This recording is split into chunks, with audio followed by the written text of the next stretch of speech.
at the Cape Town City Hall. Tune in to The Meeting Point with Koketso Sachane with a special broadcast from 6 p.m.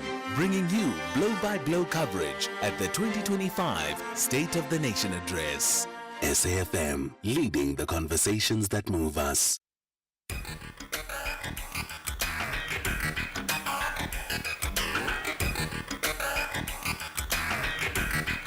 The Talking Point with Cathy Mohlahlana. Weekdays, 9 a.m. till midday.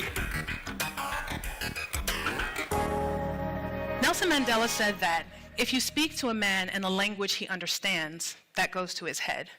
But if you speak to him in his own language, that goes to his heart.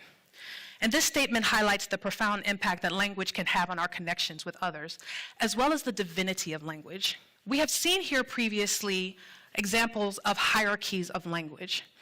But why do these exist? The simple truth is that these are put in place to rank us as a human race from the most valuable to the least. They are a tool for division. My hope is for a world where my children and your children and those children afterwards can live in a globe where all languages and all identities are honored and respected. Malaga Grant, an award-winning podcaster and author, and it is a noble aspiration, right?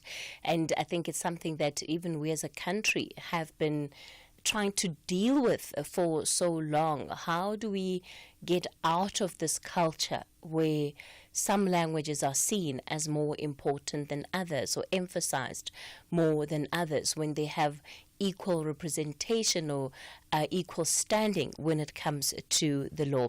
You're listening to The Talking Point. It's 9 after 9 o'clock. Welcome to the show. I'm Cathy Mohlahlana, and always a pleasure to be in your company as we make our way through to midday, leading conversations that move us.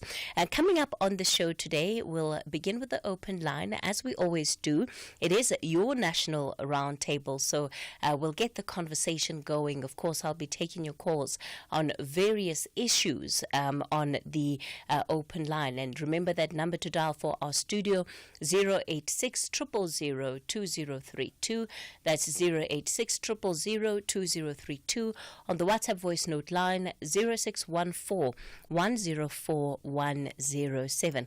So tomorrow is going to be a big day for us as a country. We'll be looking forward to the State of the Nation address by President Cyril Ramaphosa. And I just want you to take a moment to reflect on Ramaphosa's presidency. He's been president for 7 years.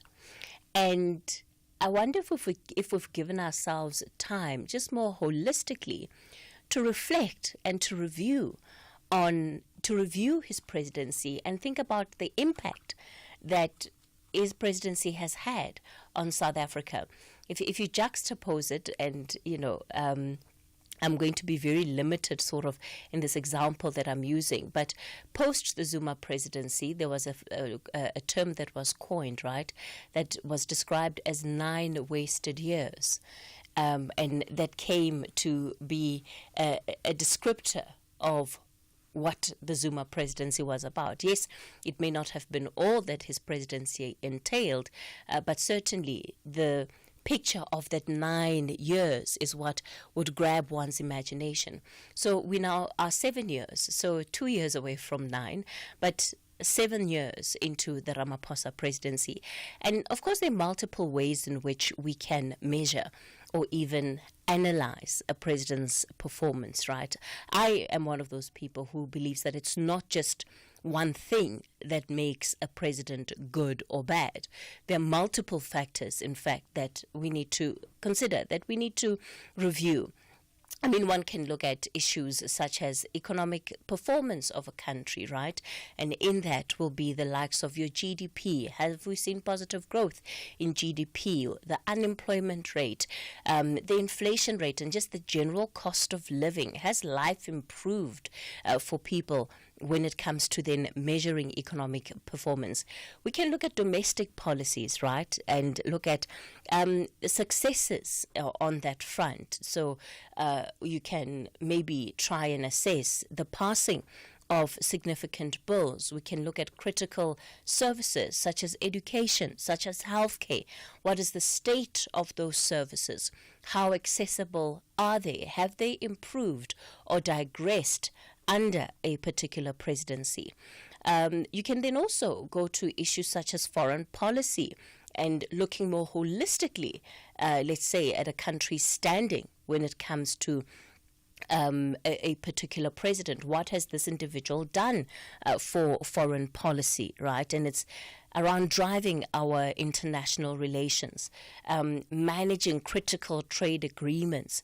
And then, of course, there are those aspects of soft power that also come in, right? And this is our influence in global organizations and how the rest of the world perceives us. So I'm running through these markers intentionally so that when we have the conversation, our instinct is not to defer to he's been terrible or he's been great, but I'm saying there's so many different things we can look at. And so when you then say he's great, give me an example. Tell me, which of these markers were you looking at? And where do you think there was a significant change? And if you think it's bad, again, give me that example. Of course, we can also look at how has this individual managed crises over the years. We've had natural disasters. We've had health crises. You can even look at his leadership and governance style, right? How does this individual make decisions? Is there an adherence to democratic norms? Have there been ethical and moral scandals around this individual? Look, whatever marker or metric you choose is really quite subjective, right? And it depends on what you feel is important to you as an individual. But I would like us to have the conversation around what we believe the impact of 7 years of a Cyril Ramaphosa presidency has been on South Africa. And let's try and contextualize the reasons that we're putting forward. Let's try and give examples for why we hold the views that we do. I'd really love to hear from you on that ahead of the State of the Nation address tomorrow. I'll take your calls on 086 000 2032. Is the number to dial, 086 000 2032. On the WhatsApp voice note line, 0614 104 107. And of course, we can talk about other matters that you may want to put on the agenda. I don't know about you, but when I saw the comments made by the U.S. president on Gaza, I just laughed and moved on. Because how seriously should we really be taking all of this? Coming up in the second hour of the show for Citizens Corner, we'll be looking at taverns and in particular compliance of operators in the township. It follows a very concerned call that we had from a resident in Soweto who says a tavern has just sprung up on his street. He's highly inconvenienced, and despite efforts to get it shut down, the police come, they find them, but they never close it down. What can he do? And we know that this is a problem that so many others in the country could be grappling with. And in the final hour of the show, we'll be looking at the mining sector in view of the mining indaba that is taking place. But we'll focus in particular on beneficiation, particularly for communities, mining communities, and how we begin to increase access. This is about making sure that mining is inclusive and that those who are able to organize themselves at a community level are able to take advantage of opportunities in the sector. So that's the conversation we'll have in the final hour of the show. Looking forward to your calls, your views, 086 000 2032. Let's get the conversation going on the WhatsApp voice note line, 0614 104 107. Action is getting tougher in the second half of the league. The Folks want to ease off pressure with a win, but the Eagles aim to fly with 3 points to remain in the top 5. This is the Bundesliga, football as it's meant to be. Catch Borussia Mönchengladbach FC versus Eintracht Frankfurt FC on Saturday, 8 February at 7:30 p.m. live on SABC Sport on DTT Channel 4. Also available everywhere for everyone, always on SABC Plus and SABCSport.com. Proudly brought to you by SABC Sport. For the love of the game. Whether it is a CCMA referral, problems with a mechanic, or unfair blacklisting, clientele legal plans are affordable, and you receive up to 670,000 rands worth of legal services per year. We cover civil, criminal, and labor-related matters. Our legal team will be your support 24 hours a day. SMS SAFM to 32195. That's SAFM to 32195. Clientele General is an authorized FSP and a licensed non-life insurer. T's and C's online. Standard rates apply. Our story is a South African story. Anchored in the belief that it takes all of us to build a country that thrives. To educate our children for a brighter future. To care for our health and well-being. To nurture our environment to sustain future generations. And to transform and build a stronger nation. Where no one is left behind. Inspiring each other to succeed. Anglo-American. The Talking Point with Cathy Mohlahlana. Weekdays, 9 a.m. till midday. Allow me to recall the words of the late, great Bra Hugh Masekela. In his song, Tumamina, he anticipated a day of renewal, of new beginnings. He sang, I wanna be there when the people start to turn it around. I wanna lend a hand. Send me. Our first priority was to put a decisive stop to state capture, to dismantle the criminal networks within the state and to ensure that perpetrators face justice. In the midst of the pandemic, we introduced the special SRD grant, which currently reaches some 9 million unemployed people every month. We have seen the benefits of this grant and will extend it and improve it as the next step towards income support for the unemployed. We launched the Presidential Employment Stimulus. Through this program, we've been able to create more than 1.7 million work and livelihood opportunities. We set out a clear plan to end load shedding. We have delivered on our commitments to bring substantial new power through private investment on the grid. In our freight logistics, we are taking action to improve our ports and rail network and restore them to world-class standards. New laws were introduced to strengthen the response to the criminal justice system, gender-based violence, and provide better support to survivors of such violence. We are working to improve both the quality of healthcare and equality of access. The National Health Insurance Bill has been passed by both houses, and that will provide free health care at the point of care for all South Africans. The story of the first 30 years of our democracy can best be told through the life of a child who was born at the dawn of our democracy called Tintswalo. Tintswalo and many others born at the same time as her were beneficiaries of the first policies of the democratic state. Morning, Cathy. I think our president, Cyril Ramaphosa, he is very strong a leader in South Africa that we've ever had.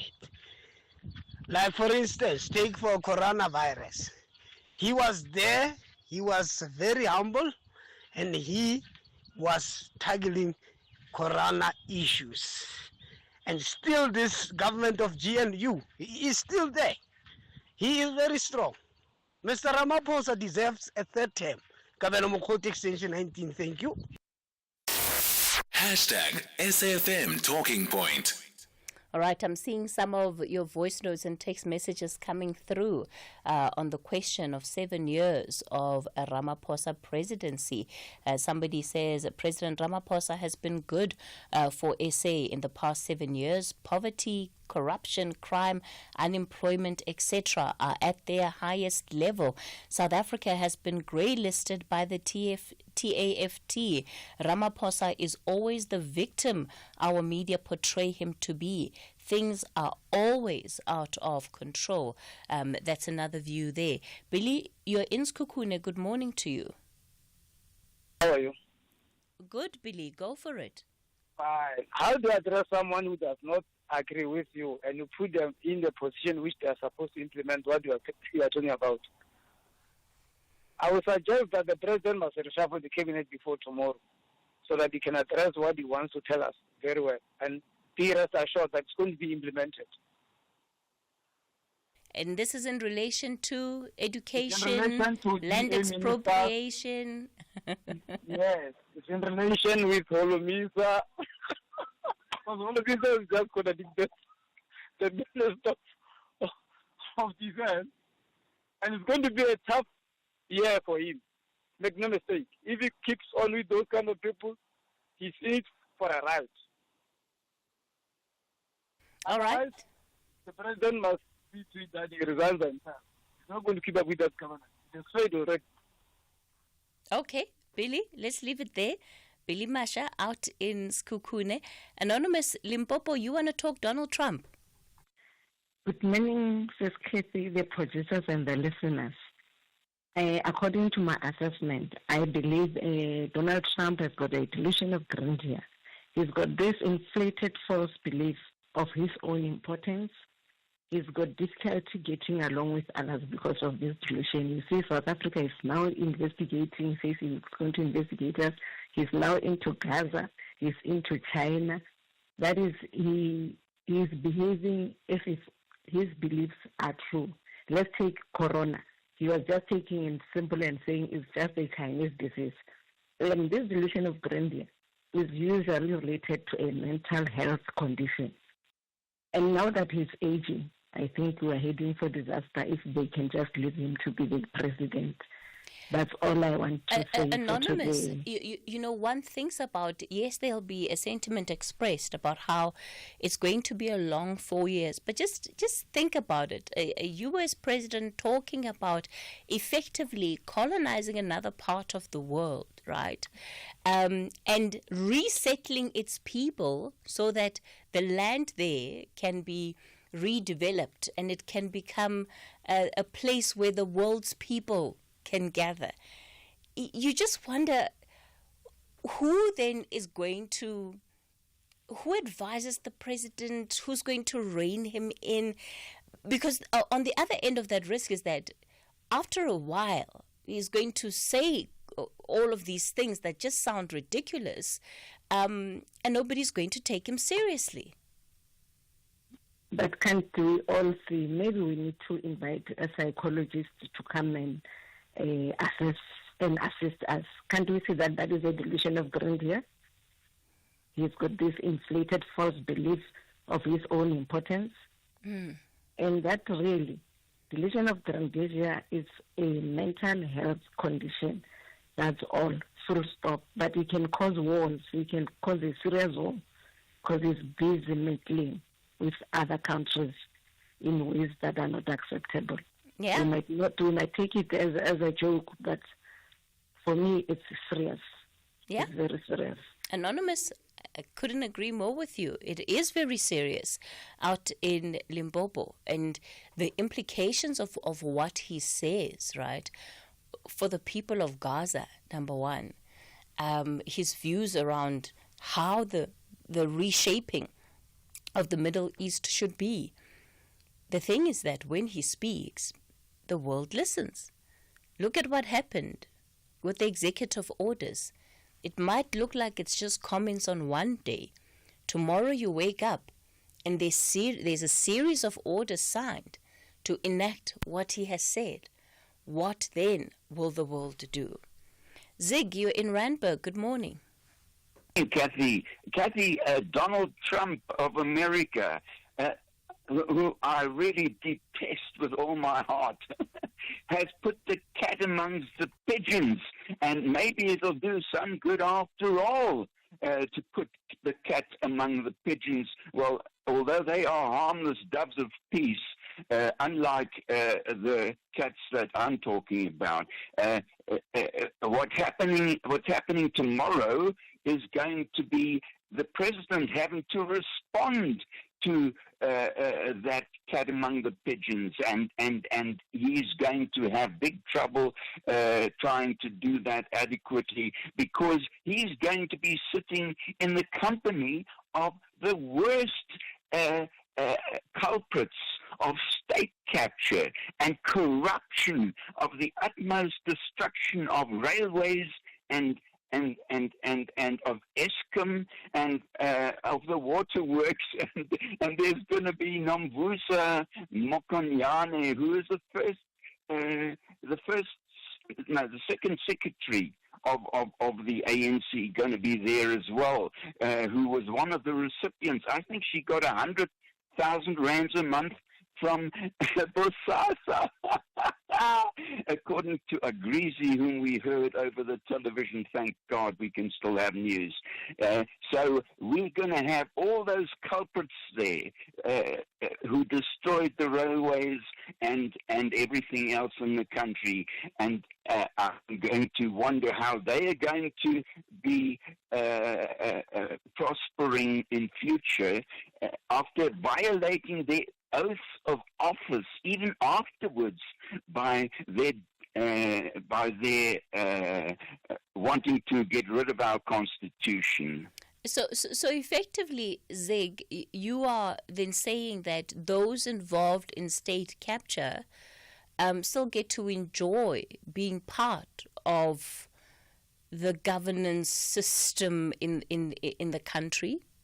Yes, well, some of them are sitting in the cabinet still, although this morning I heard that the Minister of Justice was gotten rid of, although I wasn't aware of it yet, because we got horrible people even in the Ministry of Justice, and in the very top, number 7, she became number 7 of the top 6, Nomvula Mokonyane, who got 100,000 rands a month, according to Agrizi, his testimony before the Zipta Commission. Okay.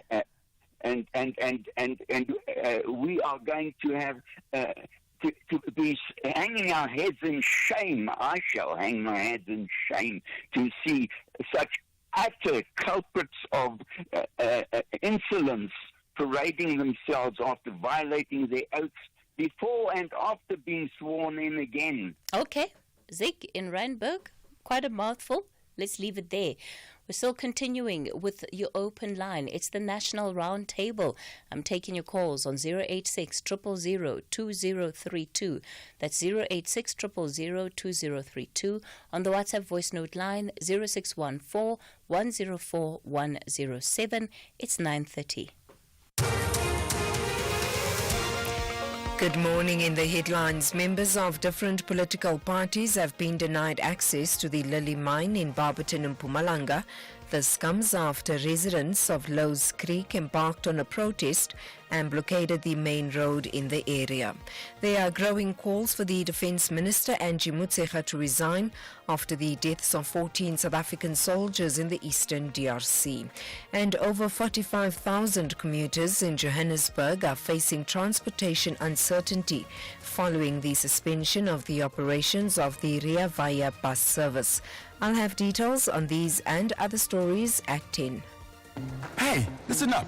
With our Blue Sky offers, you can get your dream Ford with our optional service plan and our Ford Family Guarantee comes standard. Think extensive dealer network, genuine Ford parts, and express service. Visit your trusted Ford dealer for the complete Ford ownership experience. Limited time offer while stocks last. T&Cs apply. Santam can cover your car in just 2 minutes. That's faster than staring into your fridge, convinced there's nothing to eat, with hopes that something new magically appears. Only to end up ordering the same meal you had yesterday. Get your car covered in just 2 minutes so you can live in the moment, not in the worry. Visit santam.co.za. Santam, this is freedom. Santam is an authorized FSP, a licensed non-life insurer and controlling company for its group companies. President Cyril Ramaphosa will on Thursday, 6th of February, deliver the 2025 State of the Nation Address at the Cape Town City Hall. Tune in to the meeting point with Koketso Sachane with a special broadcast from 6 p.m. bringing you blow-by-blow coverage at the 2025 State of the Nation Address. SAFM, leading the conversations that move us. Conversations that you connect with and react to. SAFM. Good morning, Cathy and SFM listeners. Cathy, people, we must be very careful of these politicians. Hemen Mashaba said he was going to use the last cent of his money to retrieve the container at Lily Gold Mine. Where is he now? Playing with people's emotions to gain political power. Right now, he's saying a lot of things about Donald Trump. Yet he knows very well, his conscience, that we cannot do anything without America. He forget that America has got 300-something companies that are operating in South Africa. But he's telling the people that America is nothing. People must be very careful to these politicians. They play with people's minds. Thanks, James Johannesburg.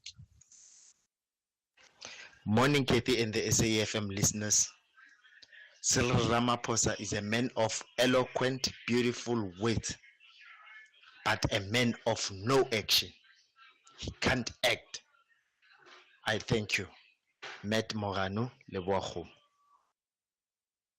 Good morning, Cathy. I think we have a serious problem with our law enforcement because when we take the recent incident that our police officers are dying off duty at an establishment that is operating illegally. Good morning, Kat and the team. I'm just wondering, I'm laughing alone. Malema says he's waiting outside. Are you gonna knock? He's waiting for DA to collapse. The GNU will never collapse. You're going to stay outside on the GNU offices until when? 5 years to come. You must forget about the GNU is going to collapse. Asanda Adu. Good morning, Cathy and your team. As a listener of this radio station, I feel it is my responsibility to hold Lebo accountable. Lebo, after hearing that send me speech by President Ramaphosa, you are sleeping on the job, my man. You should have closed it with that home song. Not the original song that says send me. The one that Ramaphosa is in. The home song that says send me to Mamina. Otherwise, yeah, have a nice day, all of you. Hi, Cathy. Just one advice for the president on this State of the Nation address. The president must do away with child grant because it can be right that the government is spending millions, if not billions, providing free contraceptives, etc., condoms, whatever, any form of contraceptives. Yet people, they choose to ignore that and have children and expect the government to help them raise the children. No, it can't be right. Do away with the child grant thing. This is Smanga Vilakazi out in Barberton, Mpumalanga. Good morning, Cathy and SAFM listeners. Cathy, about Donald Trump and some of the people that are following him. He's trying, I don't know whether he's trying or he is imagining this planet, a Trump planet. If you can just try to listen a lot about Trump, you will go cuckoos. Thank you. It's Lucy in Gauteng. SAFM 104 to 107 nationwide. Leading the conversation. Yeah, thanks for those WhatsApp voice notes that you've sent through. Trump planet, certainly didn't think about it that way. But you're right, Lucy. You've got to take everything with maybe 2 pinches of salt, right? It's the National Roundtable. We'll still continue to lead the conversations that move us. This is your open line. I'm taking your calls on 086 000 2032, on the WhatsApp voice note line 0614 104 107. Dr. Ashantiwa, good morning. You're in Durban. Yes, I'm in the Amatlongo on the south coast where I live. And I have not received water since early December. So I'm one of those who have to go and fill my buckets when I get the chance to put water. So can you imagine the state of the south coast? I'm calling you, Cathy, as a very angry leader in this country. I'm angry about the status of NSFAS. And let me tell you one that is close to me. You have children who are on SASA all their lives. When they get to the university having worked hard, they are told to pay a registration fee. Does that even make sense? That SASA children having to pay registration fee. What is going on there? There's something not right, that even university in their conscience and that they're looking out for African children, they should have found a way to separate children coming in from the SASA. Because how can a child, all their lives on SASA, Cathy, now must find 250 rand to pay universities to get in having worked hard? Let's get deeper. Children were SASA children, but coming from the orphanage system. Now, I have a particular case where there's a child who has been through the year, and because NSFAS has not paid the outstanding amount, that child is not able to get her results, that she's not able to get back into university. SASA must be charged for criminal activity, and NSFAS and SASA must be charged when it comes to children of the destitute. And I don't think this Tumamina means anything until our people in this country decide how they want to be Tumaminad. And it cannot be that you wait on people to call it to be Tumamina. We are having a crisis in this country, and we talk about the missing middle all along. What about children who otherwise, if they don't have parents or people around who can help them, because they can't go back to these orphanages? And lastly, Cathy, as I asked all my listeners on SAFM, we cannot be caught up with too much engagement of this craziness of Donald Trump. We have Congolese people who are dying. Congo is in a crisis. Congo is ours. We need to start making the colors, and as active as we are for other people, we need to make Congo our issue every single day and stop making this wedge that has been planned between Congo and Rwanda. We need to be alert, because nobody wants to see a unified Africa. No one, especially those who know the strength of what it means when the African wakes up and say, no more. And maybe all of this, Cathy, cutting aid and everything will make us realize that we need our own hands and our own strength.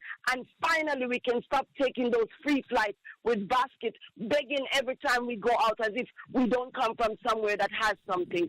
And that is my anger today. And I wish, Cathy, that our listeners can be as angry enough, just like we get angry over little things, angry enough to fight for the orphanage child it wasn't their fault they're orphanage.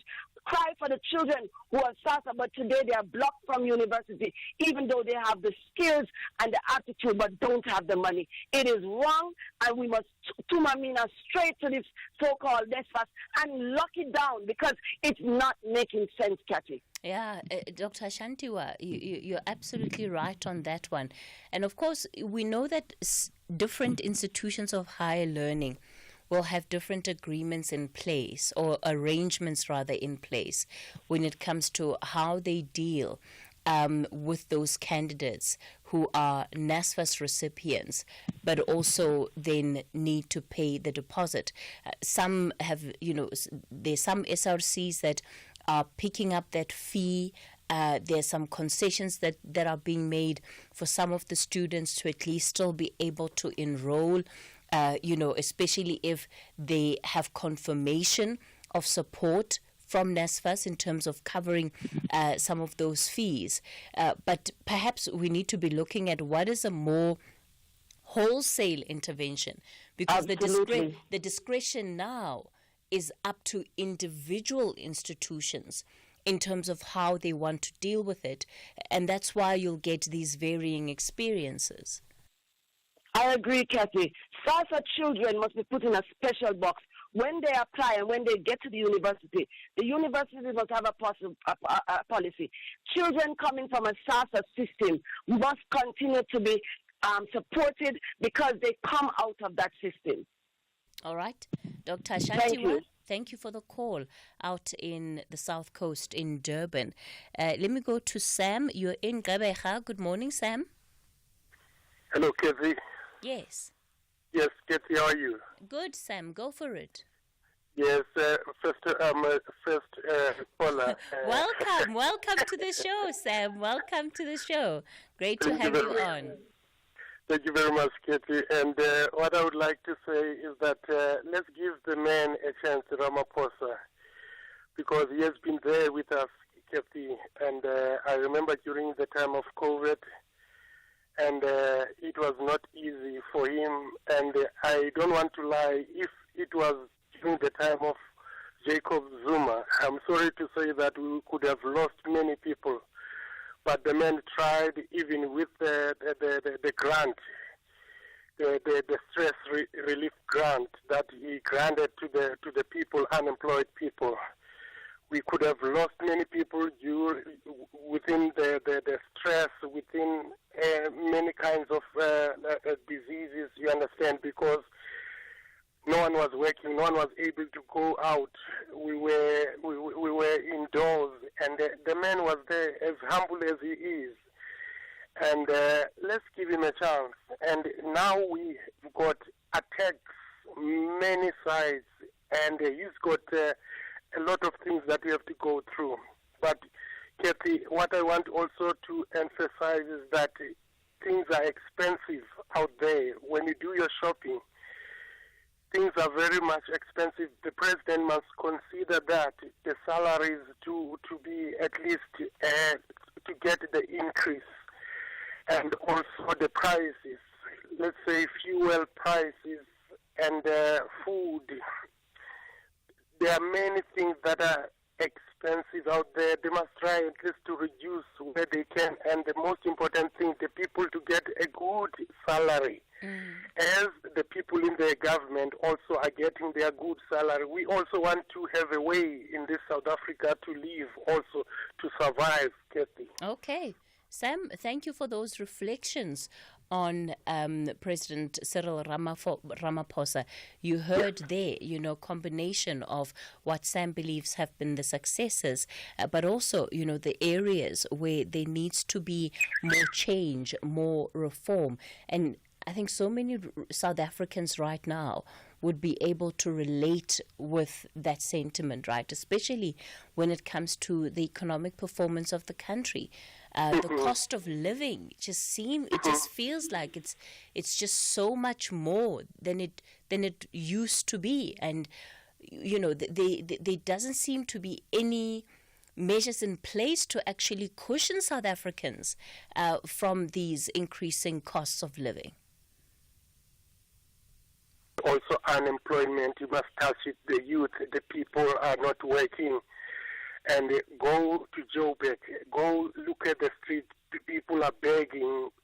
People, some of them, they want to get a decent job. The president must look at that. Even if someone gets to speak the truth, even if it's just cleaning the town, cleaning the roads or something just can make that person to live and to survive.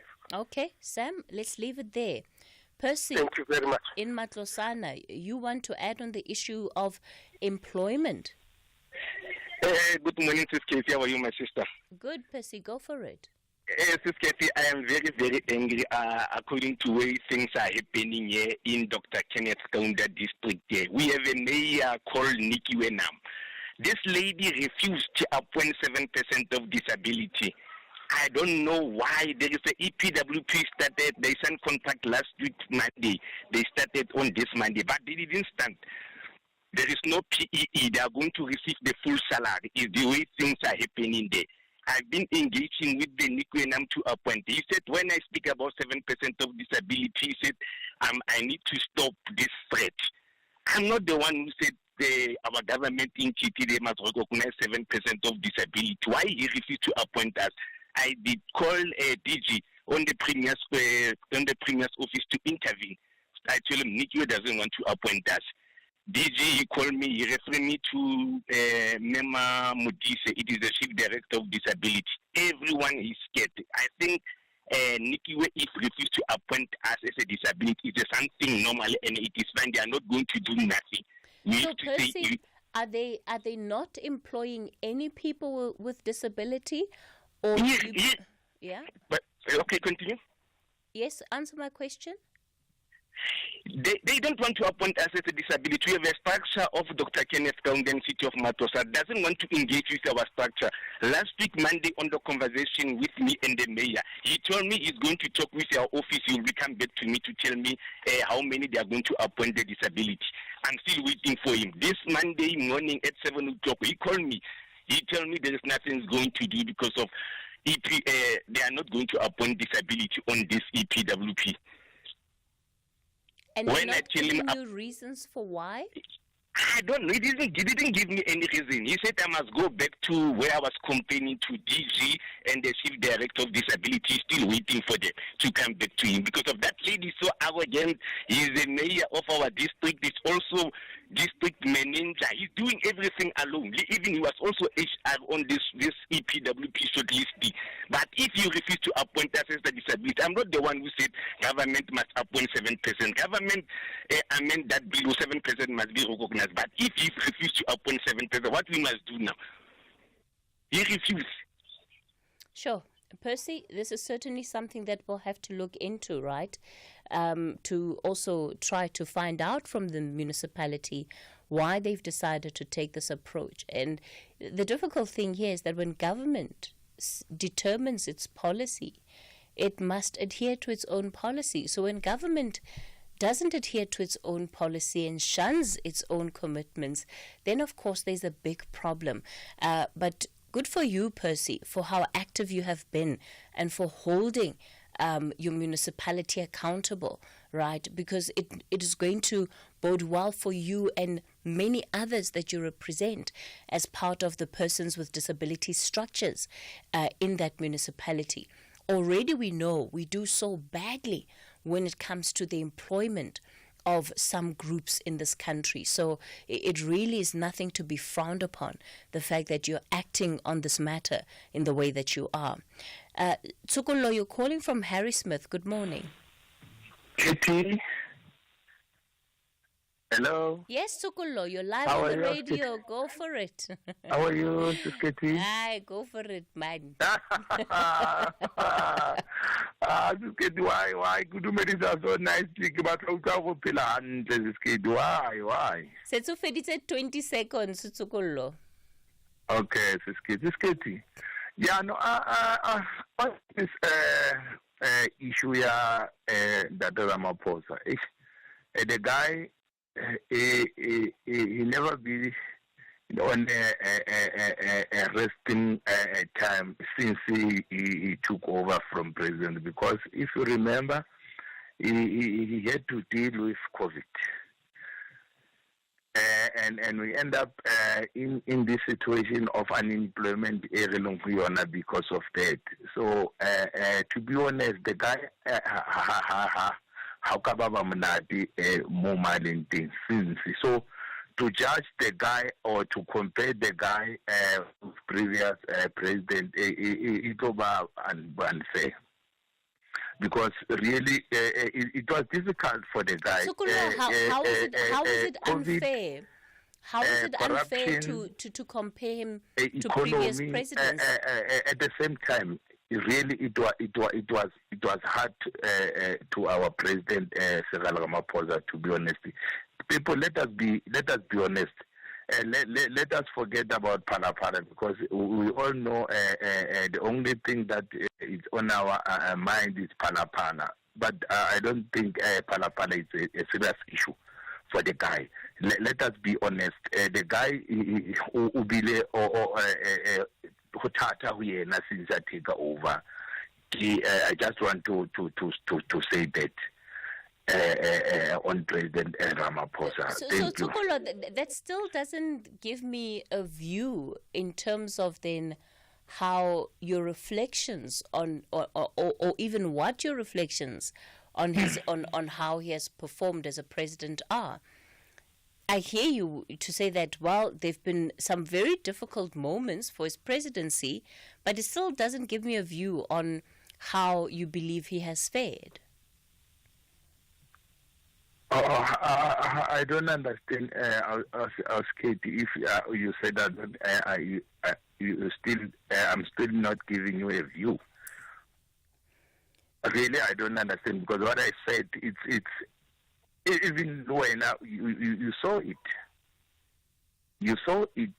You saw COVID. That guy, he had to deal with COVID. People, they were losing lives. So he had to check some other things like economy, unemployed. COVID is there. So it was tough, really. According to my view, I don't know. Because we have a different view as people of South Africa. But according to me, really, for the guy, it was tough. Okay.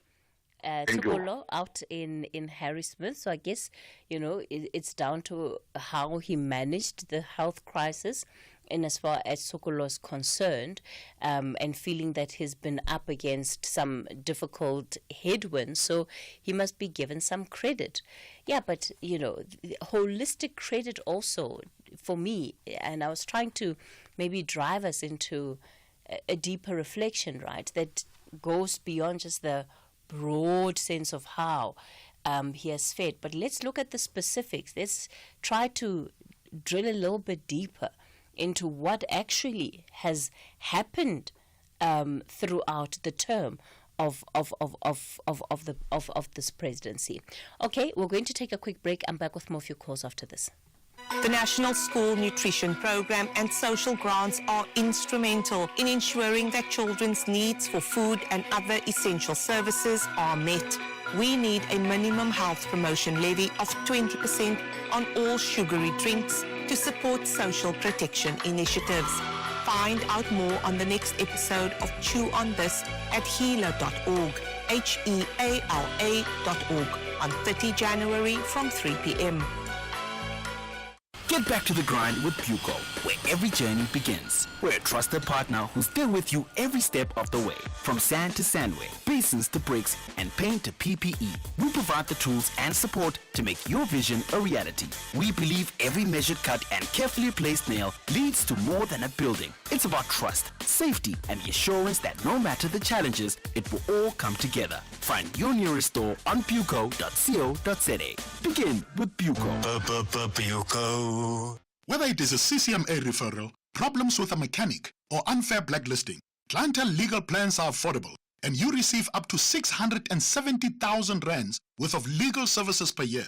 We cover civil, criminal, and labor-related matters. Our legal team will be your support 24 hours a day. SMS SAFM to 32195. That's SAFM to 32195. Clientele General is an authorized FSP and a licensed non-life insurer. T's and C's online. Standard rates apply. Hashtag SAFM Talking Point. Good morning, Cathy and the team. I'm just wondering, I'm laughing alone. Olema says he's waiting outside.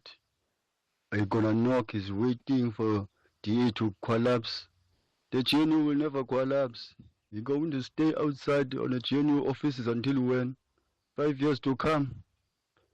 You must forget about the GNU is going to collapse. Asanda Ado.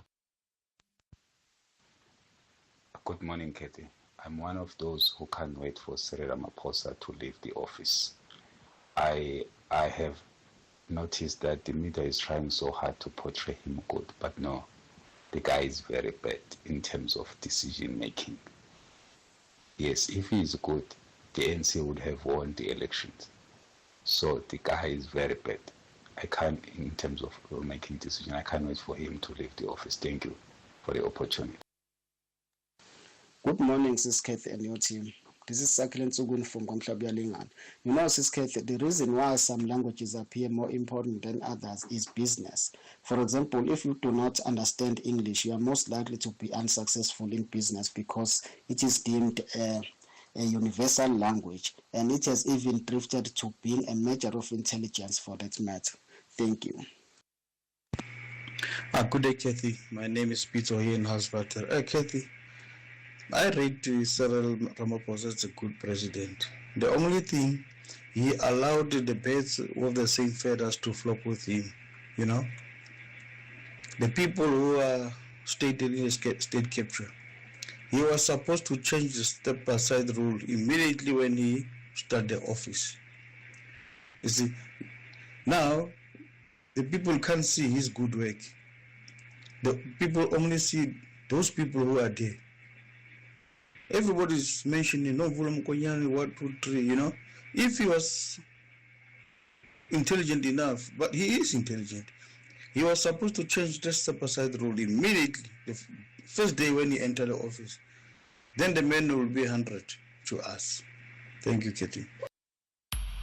SAFM values your views. Be an active citizen. All right, we continue the conversation on the talking point. Let me go to the Northwest. Patrick, good morning. Morning, Oscar. This Patrick from Morule. To be sharp, I see we don't have much time. I think, and as far as employment is concerned, there isn't any will for our government, especially Ramaphosa, to create jobs. So there's nothing to write home about in as far as that area is concerned. We cannot do a simple thing and create mass employment public works programs by pumping budget into public works and employ people to develop roads, clean streets, and all those things. There's no that will. They're only looking at tenders for themselves. We have people who in government work until they're 65. If you call the Minister of Labor and say how many people in government are 61 and above that are still working, and see if those people can go on pension, allow our youth to start working. So there's no will for our government to make sure that our people are working. They're interested in themselves, not us. Thanks. Sure, Patrick, you know, and the reality is that this unemployment problem we're dealing with only worsens, and it has only worsened with time. And that's probably what becomes most disappointing and discouraging about it. Yeah, because if they reduce these things of tenders, if you give somebody 10 million instead of creating jobs inside public, like the old Transvaal administration used to do, the Afrikaners, they used to have that public Transvaal administration in all the other areas. People were working, but they don't want to do that. They give everything, the potholes on tender and stuff, to enrich individuals, not the people. Patrick? Thank you. Let's leave it there. Patrick out in the Northwest. Let's review the tendering system and who it benefits, and you know, put money in initiatives that we know will lead to real job creation. We can think about infrastructure initiatives. You can think about different innovations, right, that we can be investing in as a country that will ignite that economic growth that we need, that will spark those opportunities, the job opportunities that we need. And we need so many millions of them, right? Don't we? We need so many millions of them. It's 10 o'clock, time for your latest news.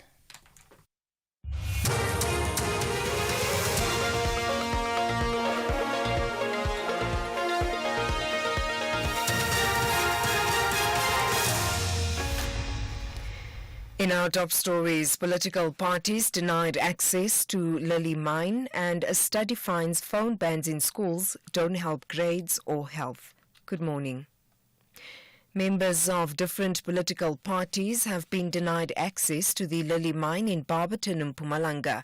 This comes after residents of Lowe's Creek embarked on a protest and blockaded the main road in the area.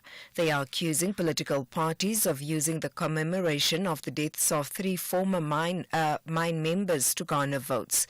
Priti Nkambule, Yvonne Mnisi and Solomon Yarenda were trapped underground when the mine collapsed. They had been in a container used as a lamp room at the time. Today marks the 9th anniversary of the incident. Action SA leader Herman Mashaba says the protesters are using excuses to disrupt the commemoration.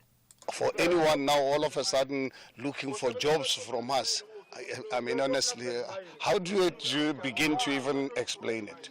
What do you have to do with providing employment when there's a container out there where in the beginning the families were deceived, were told, lied to that this container cannot be retrieved. It costs us a fortune to even get our government to accept that that container can be retrieved. So these are really hired people to come and disrupt, but unfortunately that is not going to happen.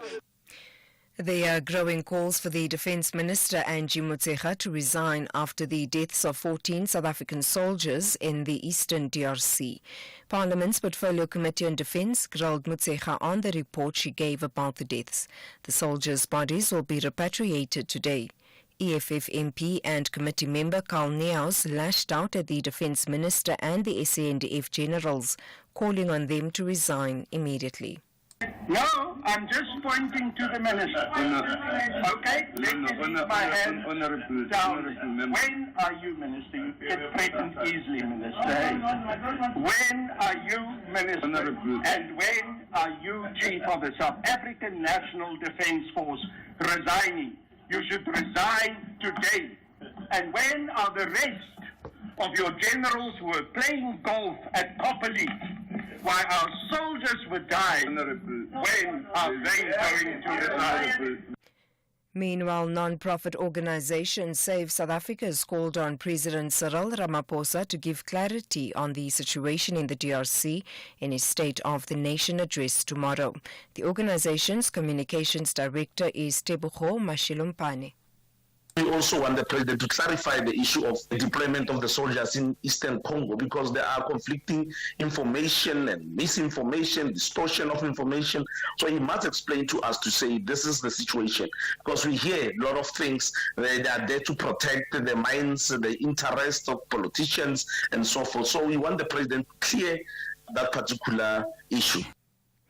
Over 45,000 commuters in Johannesburg are facing transportation uncertainty following the suspension of operations of the Rea Vaya bus service. The operations were halted yesterday after 2 Rea Vaya bus drivers were gunned down in separate incidents in Soweto on Monday evening. These commuters say they are frustrated. This has badly affected us.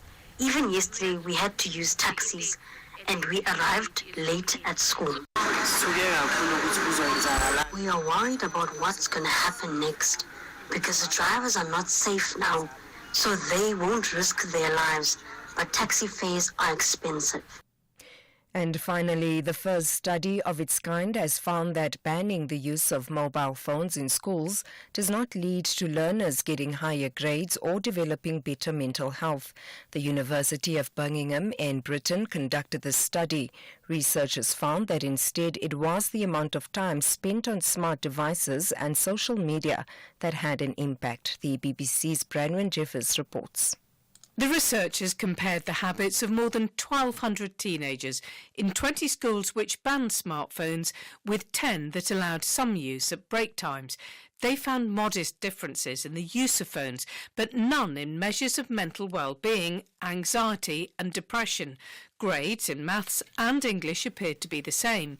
This study suggests that regardless of what schools do, the biggest impact comes from how teenagers use smartphones in their spare time.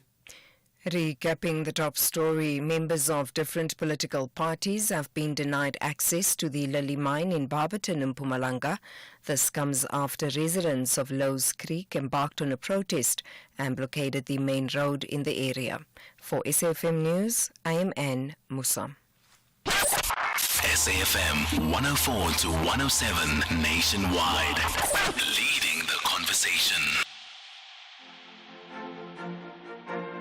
President Cyril Ramaphosa will on Thursday, 6th of February, deliver the 2025 State of the Nation Address at the Cape Town City Hall.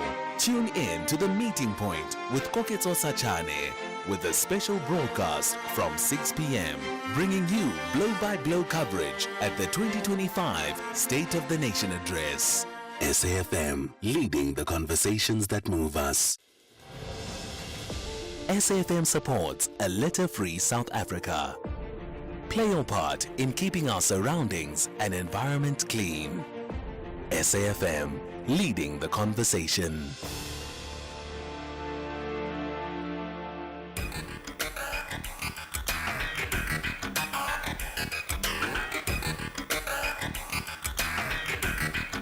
The Talking Point with Cathy Mohlahlana. Weekdays, 9 a.m. till midday.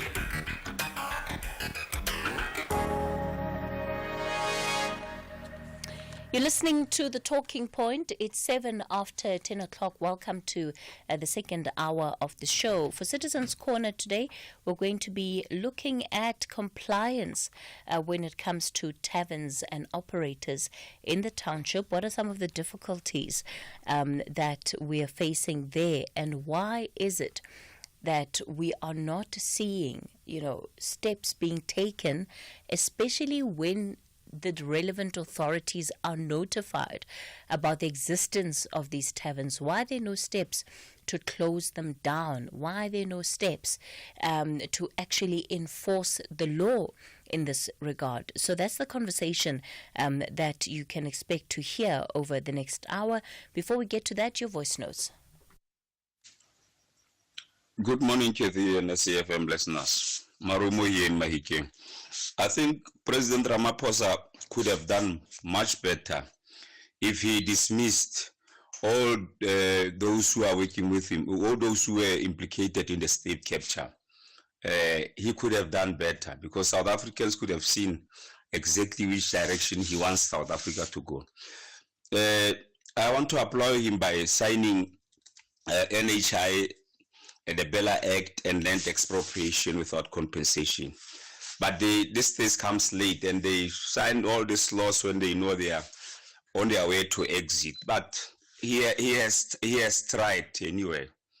I think he has tried. But if he could just dismiss the corrupt officials from government, it could have been better. It's Marumen Mahike. Very good morning. Good morning, Cathy Mataboge. Cathy, you know what?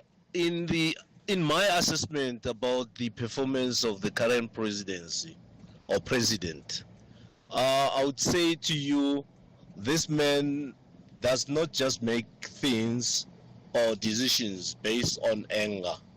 He applies his mind to everything he is going to conclude on. And there are some much improvements. Even though he was at some point disturbed, because some people were trying to sabotage him within the organization, but he managed to break through. And I'm proud of his style of managing the country. Some people who are thinking about things that should come in a rush are always raising issues that are negative against him. But he's doing very well. Thank you. Morning, Cathy. What is important? Actions. The president can talk tomorrow, but actions speak more louder than words. We are free in this country, really. You lambast the president using toxic words, body shaming him, accusing him, but he is going to stay long, protected by God, because all of you agreed for power, to be in the Tule house, to refill your pockets, lying as if you're going to fight for the poor blacks. Thank you, Cathy. Good morning, Katie and the producer and all the listeners of SAFM. Sis Katie, I like to say this, Mr. President is very quiet, man. It's very, very quiet. I don't see the energy. You see, the law of this country also as well is very slow. If you can check the case of Senzo Meyiwa, it's been a while but we don't see any action or any movement. I don't know why. South Africa is very slowly, man. It's very slow, Sisketi, like really. I don't know. He must go to America and learn there why the case is very quickly there than South Africa. And also the law of that country there in America is very fast than here in South Africa. I don't know why, man. Seriously. See you from Cape Town. Thank you. Good morning, Sis Cathy and your teams. Jeremiah here in Humansdorp. On the State of the Nation address, our president, please this year, please, action plan. We need actions. Unemployment rate to youth is too high. We are asking really. And this age thing, 18 to 35, there are a lot of people that can work over 35. We are asking deeply to our president, action plan, please. I thank you. I was Cathy Mohlahlana. Ramaphosa presidency on the ground. I don't feel anything. I didn't feel the change. If anything, corruption is continuing. We're still buying teaspoon with the price of spade. It's continuing unabated. There's still nepotism and all that continuing. Yeah, just like we know the ANC government. On international relations, I think we did well, or we're doing well. The NHI, the Bella Act, and now the Land Expropriation, is it Act or Law, whatever it's called, at least he's scratching the surface there. In general, I'd rather have Ramaphosa presidency than Zuma presidency, in general. So he's not that bad, but then there's things that he's supposed to address, especially locally, domestically, for him to get those 5 marks or whatever. Thank you. Cathy Mohlahlana in Kofumba Transkei, I think we need not to be denying the fact that we are going to suffer, because these Europeans, they make a lot of contribution to us. And I also heard this morning that we think that we can also do our gold and diamond in our own country. I don't know if we do have that machinery, Cathy. Remember, our defense force doesn't even have equipment. I remember when they bought a second-hand submarine from Germany. That submarine could even take someone down to Durban. It just collapsed on the way to Durban. I think it was in Niza, if I'm not mistaken.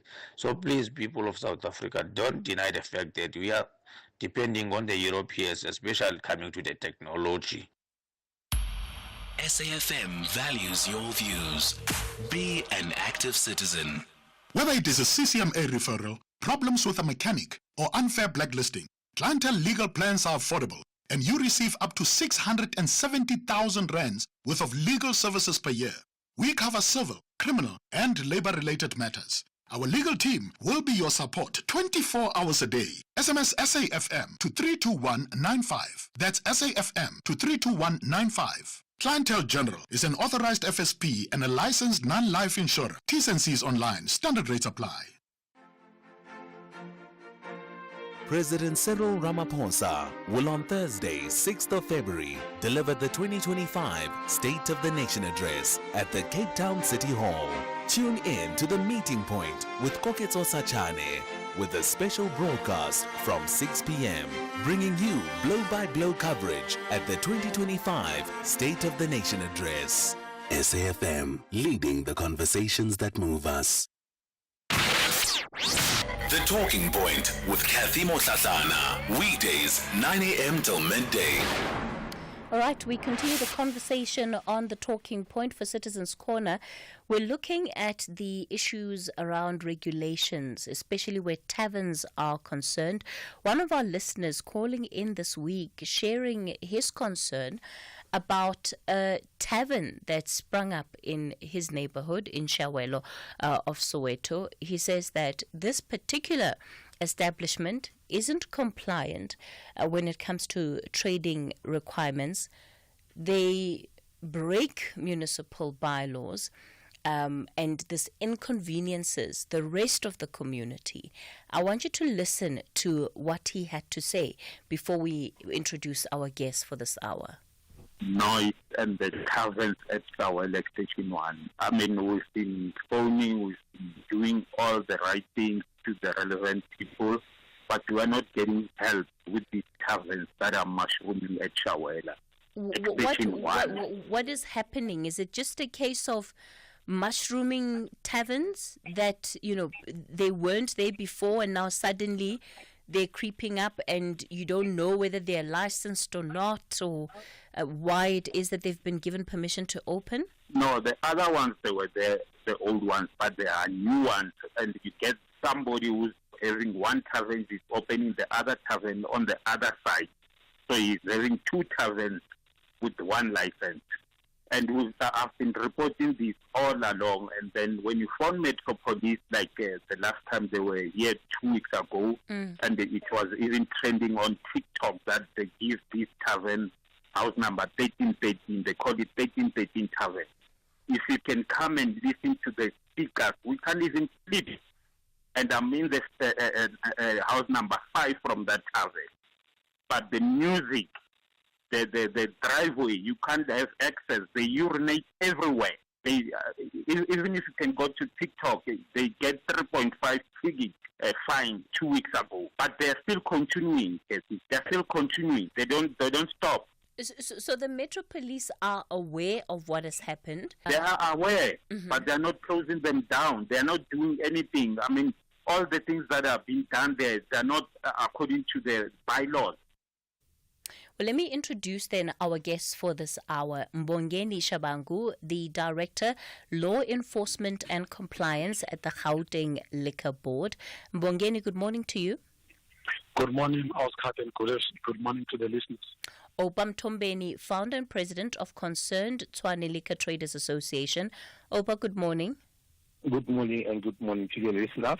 And Zimasa Mpemnyama is the project lead for the Alcohol Harms Reduction Program at the DG Murray Trust. Zimasa, good morning.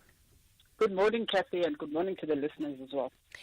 The frustration shared by our listener, I think, is one that so many others can relate with, right? That there are establishments, taverns that spring up in the township and in informal areas. Sometimes these establishments are not licensed, and residents literally don't know what to do in order to shut them down. Let's, Mbongeni, begin with you and talk about how seriously issues of compliance are actually taken. And we'll focus on Gauteng and stay with that example, because you, of course, can speak to the experience that our listener had.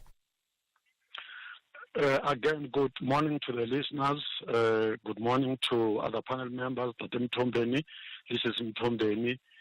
Yes, as the Gauteng Liquor Board, part of the Gauteng Provincial Government Economic Development Department, we are aware of the problems that are related, associated, if not caused, by some liquor outlets within the liquor space. So, as things stand in Gauteng, the province has about plus minus 35,000 outlets that are trading legally. So there are programs that are in place to deal with that, and we have established working relations and collaborations with all other law enforcement to resolve and respond to these issues. So if I may proceed, the issues that the caller or the complainant has listed are real issues, which we deal with day in, day out. 9 out of 10 complaints from liquor outlets relates to the blocking of driveways, relates to the issues of nuisance, the public drinking, some people trading without licenses, playing loud music. So those are real issues that cannot be denied by any person who's responsible, particularly coming from the government. So in terms of Mbongeni then, what you're saying around this being a common problem that you deal with, how are you addressing it? Firstly, as the provincial government in Gauteng, I'm afraid I'll just take you back about 2 years ago to this date. I'll try and be brief.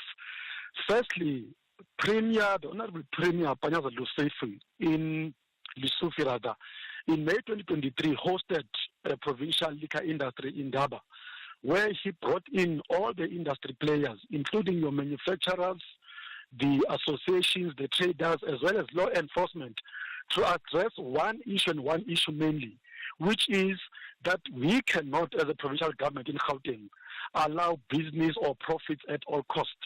Calling on all liquor traders through the associations and other law enforcement entities to enforce compliance. What then follows after that was in August 2023, a pledge was signed led by the Premier's Office, our MEC for Economic Development, the associations and liquor traders. The reason why a pledge was signed, it was one for all parties to agree and recognize that there is a problem. In as much as liquor is a viable business, particularly in our townships, and people use liquor trade to provide for the livelihood of their families, but that we should recognize that there's a problem that we should all resolve and ensure that we eradicate lawlessness, corruption, illegal trading, and all the social ills that are associated with liquor. After the pledge was signed, the Gauteng Liquor Board launched an online system which is aimed at eradicating corruption amongst others, but equally is the process of doing business. Then last year, the Ministry of Economic Development increased the number of inspections. Sis Cathy and listeners, we had a target of 6,000 compliance inspections that we were conducting annually since COVID. But what then the MEC said last year, in recognition of the problems that were reported by the call and other complainants, the number of compliance inspections that are conducted by the Liquor Board was increased by more than 400% from 6,000 to 26,000. That, again, is not enough. Additional resources were made available in terms of 13 more vehicles were made available to ensure that inspectors are able to respond to such issues, so that at least we deal with these issues. But the biggest intervention we request is the partnership that we have currently with the South African Police Service in the province, directly the Provincial Commissioner's Office, the liquor traders through the associations, as well as the industry players and the traders themselves. So there are plans and we are seeing results. Last year in 2024 alone, we have withdrawn or cancelled about 8 liquor licenses, which were a menace in society. So there is intervention, but we need to improve communication, and we will share our And how many illegal taverns have you closed down? Illegal taverns, you come across them daily, Sis Cathy. As I indicated, that we have 34,000 legal, and the number of illegal far outweighs the number of legal. So yes, you cannot put a figure. You cannot put a figure, unfortunately, but you are able to identify them as you conduct the compliance inspections we are conducting as the Gauteng Liquor Board, but equally the joint operations we conduct with the law enforcement entities, your municipal or metro police departments, your SAPS and other law enforcement entities. The issue is we rely much on the very same communities to report as and when things happen over Mr. Mbongeni, you are saying that you yourselves, as an entity that deals with the compliance of these taverns, have identified that the number of illegal establishments is more than those that are legal. And I'm asking you, how many have you shut down? I'm afraid I'm not going to lie and give a figure, because you pick them up daily. And once it's illegal, maybe something I need to explain, Sis Cathy. The Gauteng Liquor Board deals mainly with licensed outlets. But when we pick up illegal outlets, those get escalated to the South African Police Service, because trading in liquor without a valid license, it's a criminal offense. So what we can do as a Gauteng Liquor Board, we do escalations when we get information from the community or when we pick them up from our inspections. So you don't shut them down. You basically just send a report to the police and say, there's an establishment operating illegally, please deal with it. Yes, that's what we do, but we provide support, because for such to act, we need to provide your witness statement. It's called a Section 212, where we would say to us, indeed, this outlet has no license. So we provide a statement which then enables SAPS to act decisively. Some matters will go to court, but we are already always available to go to court and provide witness testimony that indeed this license has no license. We don't do the direct shutting down, but we provide information, support, and witness testimony when matters go to court. Yeah, but that explains why they don't close their doors, right? Because they too are aware of the fact that not much is going to happen. Opa, let me bring you in here. Good morning. This thing of compliance is a very serious concern to me. As you can see, when I formed this organization, I say concern to an Liquor Traders Association. The problem of compliance is not only in Shawela, it's all around. Also in Pretoria, we're having a serious problem about compliance. And we formed this organization to try to educate liquor traders about compliance. I'm holding meetings with the liquor traders every Tuesday, trying to educate them to make sure that compliance is 120%. We have a problem with the law enforcement. The law enforcement is failing us, let us be honest. But the law says really 2 o'clock all taverns must be closed. But when you go around going around all these areas, you'll find that the other taverns are operating until 6 a.m. Now the problem is, to be honest, the police that's where they make money out of those who are not compliant, because they take bribes and those people are continuing doing the wrong things. But what I'm asking and what I want to say to Mr. Bongaringema, I'm appealing to you that let us work together as an association and make sure that all these liquor traders are in an association so that we can educate them to make sure that they comply. Why I'm saying this, when all these members of liquor traders are in the association, it is easy to identify the tavern that will not comply. And the tavern that will not comply, they must be closed down. Why should we negotiate with people who are not doing the right thing? Why should we beg those who are doing wrong things to do the right thing? When you do the wrong thing, you must be closed down. How can you... sorry to come in there, but from what you have seen, why is it that it's so hard to shut down non-compliant establishments? That's my point. That's my point. That's always I'm asking myself that why should it be so hard to close somebody who's doing wrong? There are taverns who are selling liquor to underage. They are still operating. You report to the police will never do anything. There are people who are sitting around the street drinking liquor. Police will pass, they will never arrest those people. People are doing the way they wish, and which is wrong. And as concerns when you are saying you are not going to allow, and I'm not, even they can do whatever they say, but compliance is a priority to the liquor traders. They need to respect their neighbors. I always tell that my members say, please make sure that you make a good relationship with your neighbors. To make a good relationship with your neighbors is to make sure that people who are coming to your place, they must not be running outside. They must make sure that they're running inside. Or once you get somebody, I'm selling liquor, my sister. I've been selling liquor since 1990, up until today, from my parents' house until I get my house. You can come at my place at any time. Ask my neighbors. They will tell you, these are men who want compliance to be there.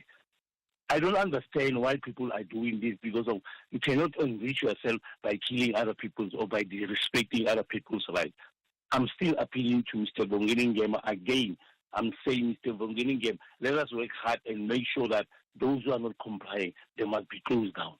All right, Oba, we're going to ask you to pause it there. And I think you meant Mbongeni Shabangu, who is, of course, the Director of Law Enforcement and Compliance at the Gauteng Liquor Board. It's 10:30, time for your latest headlines. We'll continue with the conversation after this. I wonder how you've been affected by taverns in your area, particularly those that are operating without licenses. How have you tried to deal with it, and what has been the response? We'll take your calls on the other side of the 10:30 news headlines. Thank you, Cathy. In the news headlines on SAFM, I am Ondalambana, and a very good morning. The EFF has criticized President Cyril Ramaphosa for telephonically engaging Elon Musk on the expropriation bill, which was recently signed into law. Some members of Parliament's Portfolio Committee on Defence have threatened to press for a commission of inquiry into the deployment of SANDF members to the DRC, and members of different political parties have denied access to the Lily mine in Barberton in Mpumalanga. A full update follows at the top of the hour. Taking a look at your markets this morning, the rand is currently trading at 18 rand 61 to the dollar, 23 rand 26 to the pound, and 19 rand 36 to the euro. Markets in Asia were mainly weaker at the closing bell, the JSE mainly firmer in mid-morning trade. Markets in Europe are currently in negative terrain. Gold is trading at $2,865, platinum $1,004. The price of Brent crude oil is at $75.88 a barrel. Santam can cover your car in just 2 minutes. That's faster than scrolling through your streaming app, choosing a show, then deciding against it to rewatch another show because you didn't want to start without your partner and sit through the awkward "I started without you" chat. Get your car covered in just 2 minutes so you can live in the moment, not in the worry. Visit santam.co.za. Santam, this is freedom. Santam is an authorized FSP, a licensed non-life insurer and controlling company for its group companies. President Cyril Ramaphosa will on Thursday, 6th of February, deliver the 2025 State of the Nation Address at the Cape Town City Hall. Tune in to the meeting point with Koketso Sachane with a special broadcast from 6 p.m., bringing you blow-by-blow coverage at the 2025 State of the Nation Address. SAFM, leading the conversations that move us. Across South Africa, online and on radio. SAFM, let's talk. We're looking into taverns for Citizens Corner today. Mbongeni Shabangu, the Director, Law Enforcement and Compliance at the Gauteng Liquor Board, Oba Mtombeni, founder and president of the concerned Tshwane Liquor Traders Association, and Zimasa Mpemnyama, who is the project lead for the Alcohol Harms Reduction Program at the DG Murray Trust. Zimasa, one very much gets a sense that when it comes to managing the compliance of illegal taverns, it looks like we're all in the same boat, right? The compliance bodies, those that are concerned, ordinary residents. There's a sense that nobody really can do anything about these establishments outside of complaining to the authorities. Mm-hmm. And thank you, Cathy, for the opportunity. And I think I just want to explain first what we mean by non-compliance in the sense in that we mean selling to minors, selling without a license, selling, giving employees wages as alcohol instead of money, selling illegal alcohol. And what we are seeing is that there's a lack of capacity for law enforcement agencies, including things like the Liquor Board, to fully enforce the law. There's lack of capacity, there's lack of agents that go in and see if these establishments are registered or not. And you have communities that are just exasperated and they don't know what to do. And there's no clear place where they can go to that fully enforces the law in the ways that they see possible. And what you're seeing as well is that South Africa has the highest unemployment rates. And the ways in which communities see a way out of poverty is through the selling of alcohol. And this is a historical fact in the country. But then this has its own ramifications as well. And so there's very few avenues that communities can go through for them to be able to seek refuge and to get compliance, to report compliance, and for them to see changes happen because of the lack of information. But what we're also seeing is that I've had many interactions with lawmakers as well in municipalities and in provinces that are not clued up about liquor policy in South Africa, that don't know how to enforce the law, that are crying about liquor establishments and big liquor outlets that are abusing their power and using their resources to influence policy. So you have a quagmire, like a huge issue that everyone is just looking at, and very few people refuse to touch it, and people in communities don't know where to go to get the help that they need. My expectation would have been, Zimasa, that an entity like the Liquor Board has a lot more, what's the word I'm looking for, has a much more bigger role to play here. Because to simply be able to go to an establishment to say, you are not compliant, please comply, that to me doesn't seem like it's going far enough in law enforcement, but also in the compliance criteria. Because you run the risk of visiting these taverns almost every single month, giving them the same notices, and nothing happens. So we work with other partner organizations in different districts and places across the country, and we have a partner in George, in Thembaletu, that has worked with the liquor authority, trying to get a particular liquor outlet to shut down. And this liquor outlet was using a license of a person that was deceased. And they kept on going over and over and over again, and they didn't receive help for that. And so what we are seeing, as I mentioned before, and even when you look at the report from the South African Human Rights Commission on Enyobeni, you get to see how restricted the services of the liquor boards are, and how far-reaching they can go, whether it's inspectors, whether it's sometimes their relationship with law enforcement, whether it's them having community support. They are very restricted in the work that they do, because one inspector can have hundreds of taverns that they have to look at, and the capacity is simply just not there. And one of the reports that we had done, that was done by some of our partners in Garankuwa and in Thembaletu, in George, in the Western Cape, shows that in George, for instance, there's over 76% of unlicensed outlets. Now, if you have the liquor board only focusing on the 19% that is licensed and the rest 5% that they don't know of, then you have 76% of outlets that are just doing as they please, and there's no way of making sure that they are following rules and regulations. And so the issue of the capacity of the liquor boards nationally is at a crisis level, I believe. Mbongeni, overwhelmed by the sheer amount of work, but then also, to think about what law enforcement and what compliance means versus the reality of that, and how that plays out when we're dealing with real-life examples where communities need intervention. It seems to me that liquor boards are just not going far enough. So, Cathy, may I respond as follows? Again, we confirm there are challenges. We're not going to deny that.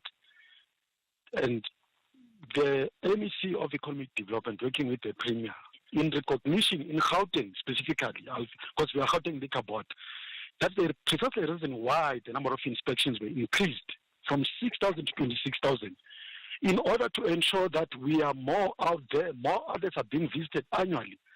Secondly, the number of inspectors has been increased by 20 in Gauteng.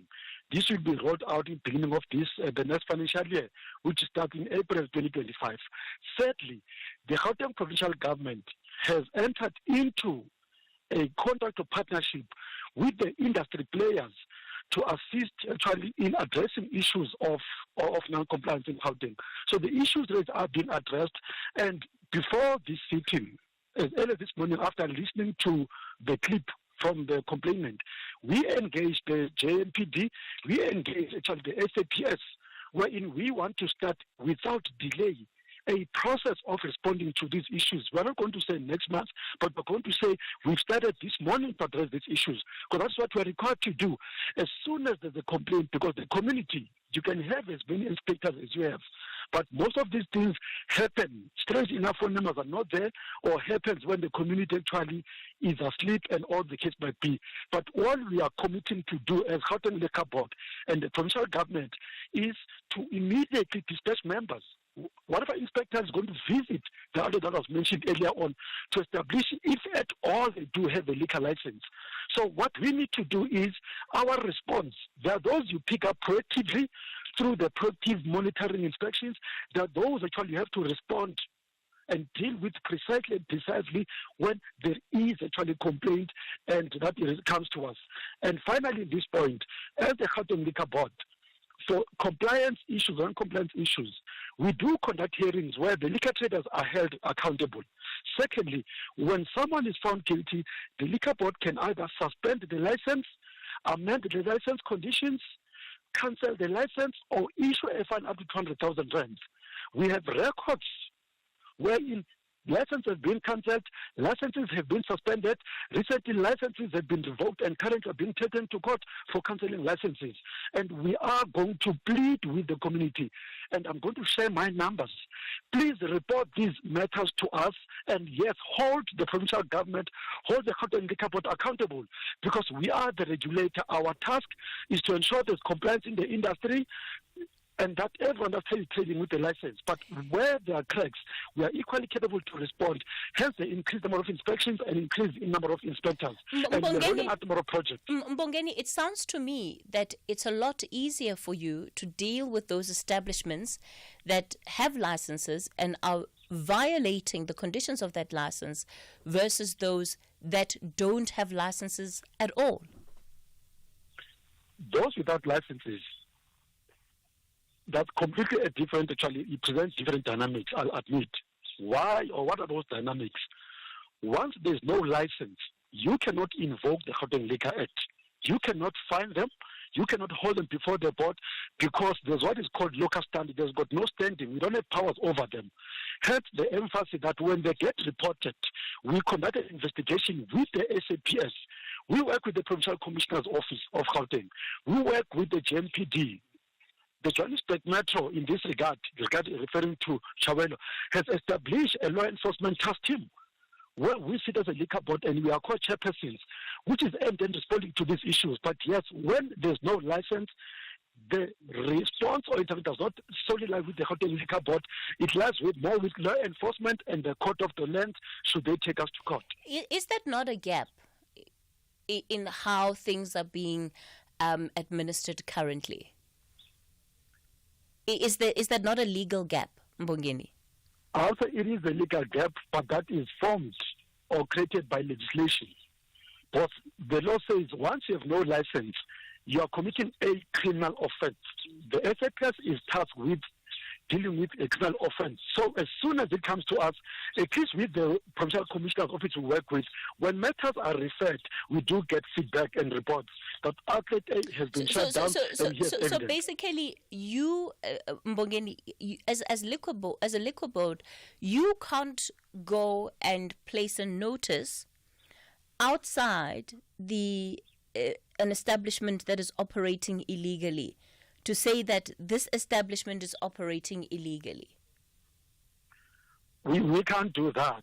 But again, when you look into that, whilst it could be a good suggestion, you'd only want to look at the impact that would have. Because the communities actually are the ones to support without shifting the responsibility. Most of the applications, when they apply, even those that actually without licenses, at times we get that pushback. Because people always say unemployment, as raised earlier on by Zimasa, people claim of unemployment, raising my kids and so forth. So it's an issue that requires possible review of the laws and more capacity and push on the law enforcement side. Okay, let me bring in some of the questions from our listeners. Morning, Cathy. Morning. I'm listening to the conversation, you and your panel there, but I'm still very interested to hear what is it that is being done with that 1313 that has been reported in Chawela. Have they received any report? If yes, have they done anything? Can they please explain to us? Thank you. Bye. Morning, Sis Cathy. I'm a bit confused here. Can I simply convert my house amongst the rest of these houses in the township and then convert my house into a tavern? Can I simply do that? or there are designated places where a tavern should be located. Morning, Cathy. You speak to Panti in Cape Town. Cathy, can you also ask some of guests if they are also aware that some of these illegal tavern owners are also selling fake liquor? Do they ever have time also to look out for fake liquor, either in illegal or legal taverns? Thank you, Cathy. All right, thank you for those questions on the WhatsApp line. Mbongeni, let me give you a chance to answer first. So, thank you so much. One, the first question regarding to 1313. We have dispatched our deputy director this morning to go visit 1313. I'm saying because there's a direct question. And we've also engaged the district commissioner's office in Johannesburg for Soweto to also dispatch members. So we've started working on the matter, to respond to and deal with the issue of 1313 directly, not just go out and deal with everything. Whilst there's a plan to do that in the entire area like everywhere else, specifically 1313, we are zooming under, and the complainant said they've been issued with warnings. We are going to engage HNBD because if they're issued with fines and they've paid admission of guilt, in terms of the law, once you paid admission of guilt, more than 200 rands for liquor-related offense, you then become disqualified. So we'll be engaging GNPD to get more information. We are definitely going to call the owner of 1313 to appear before the board, and as a liquor board, we'll have to deal with that matter. On the second matter, no, a resident cannot simply convert their house. I'm speaking for Gauteng, from a residential property house into a liquor business. The Gauteng Liquor Act requires that before someone applies, not just before someone trades in liquor, before you apply for a liquor license, you should go and start at the municipality, the relevant local municipality, for approval or consent used to trade in liquor. So we always grant the municipality. If the municipality says no, we cannot grant. You can comply, but if the municipality says no, then you won't grant. Therefore, the answer is you cannot just trade in liquor, convert your house into a liquor outlet, because there's issues of proliferation, and the city has a special planning scheme that informs how properties should be used within the community. On the third question, yes, we are aware that some of these illegal traders are either supplying or selling illicit liquor, which is brought to South Africa illegally, impacting on the fiscus revenue collection. Equally, they are selling illegal or potent, liquor products. In that regard, we are working with the National Liquor Authority at the DTI inspectors, who are trained by the Department of Agriculture in terms of Liquor Products Act in identifying illicit or illegal products, and when that happens, that liquor gets confiscated, it got destroyed, and there will be a criminal case against the member concerned for trading in potent or illicit liquor products.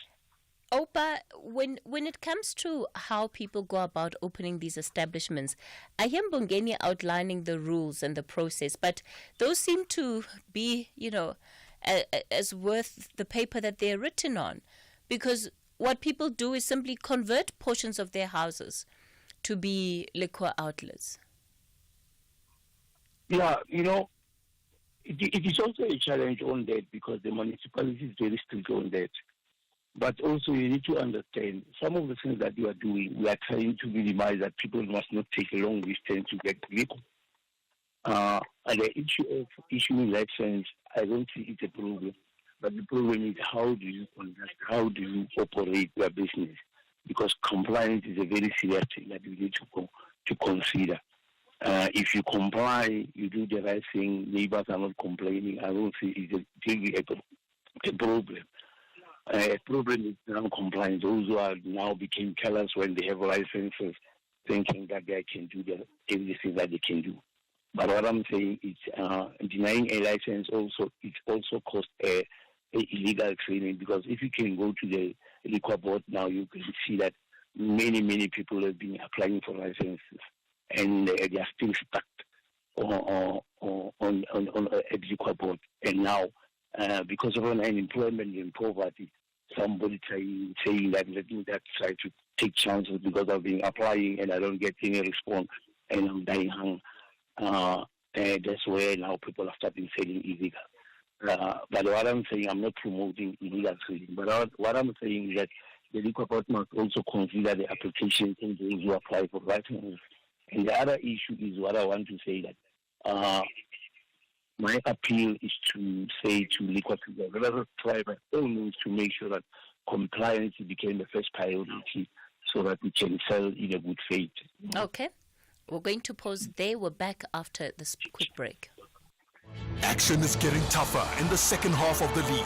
The Folks want to ease off pressure with a win, but the Eagles aim to fly with 3 points to remain in the top 5. This is the Bundesliga, football as it's meant to be. Catch Borussia Mönchengladbach FC versus Eintracht Frankfurt FC on Saturday, 8 February at 7:30 p.m. live on SABC Sport on DTT Channel 4. Also available everywhere, for everyone, always on SABC Plus and SABCSport.com. Proudly brought to you by SABC Sport. For the love of the game. Choosing something to watch shouldn't feel like a full-time job. Scrolling, second-guessing, and landing on the same comfort show just to dodge the one you've started without me chat with Bay. Here's something that's actually faster than choosing a show. Getting your car covered online with Santam. It takes just 2 minutes to switch. Visit santam.co.za. Santam, this is freedom. Hashtag SAFM Talking Point. We continue the conversation on the Talking Point, shining the spotlight on illegal taverns, or on taverns rather, and dealing with matters of compliance and how these are regulated in townships and in informal areas. Zimasa, do you want to come in before I bring in some of our listeners on the line? Yes, I think it's quite scary listening to Mr. Mbongeni talk about the fact that the Gauteng Liquor Board doesn't have jurisdiction over unlicensed outlets. Given the amount of violence, the amount of noise, the amount of disruption that some of these outlets have in communities, and that seeing that they can just operate as they please. And again, I think I want to bring in Enyobeni, because in that report we see how communities try as much as possible to intervene and go to the police. But as I mentioned before, the police are overstretched. The police have cases to deal with, and sometimes it's difficult for them to intervene in such cases. And you see our children dying in spaces like that, and I think that's a very scary thought. But what I do agree with Mr. Mbongeni on is that communities need to mobilize themselves and intervene in these cases more. So, for instance, you need civil society organizations, you need pastors and priests in the church, you need ECD centers, early childhood development centers, you need community leaders that will come together and bring a voice to ward councillors, to the police, and speak as much as possible. And also what I agree with what he said on was that we need national law and national policy and a national consensus on the alcohol issue in South Africa. Currently, we are operating as if we don't have a problem as a country, but from the conversation we've had in the past hour, we can see that we have a huge issue on our hands that our president, even tomorrow in the SONA, won't even touch on the alcohol issue. But daily communities have to deal with the consequences of this issue. All right. Anele, you're calling us from Shawelo. Good morning to you. Good morning, my sister. How are you? I'm good, thank you. Are you Good. anywhere close to the 1313 tavern we've been speaking about? I am, my sister. I am. You know, that tavern, it's a pain. It's a pain.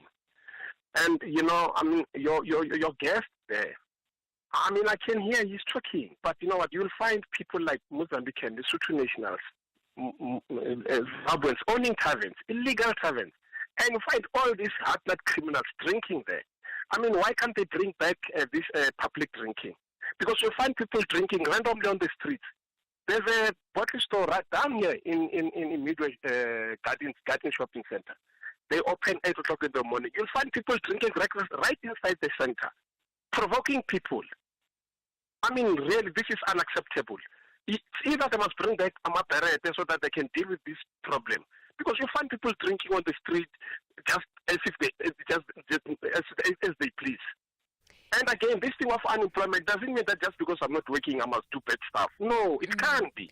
It cannot be, my sister. To what extent does the perception of, let's say, a tavern being run by somebody who is perceived as being involved in illegal activity by the community, to what extent does that impact or influence the ability of the community to confront this individual, to have different interventions, as Zimasa has said? My sister, the communities have lost hope. I'm also one of them. You go and report this thing to the police, they'll tell you we'll come. You call them, they'll come. And as long as the police themselves are owning taverns, it's like taxi. This taxi industry. You'll never go away. Metro police are owning taxis, police are owning taxis, soldiers are owning taxis. So how are you going to solve this thing?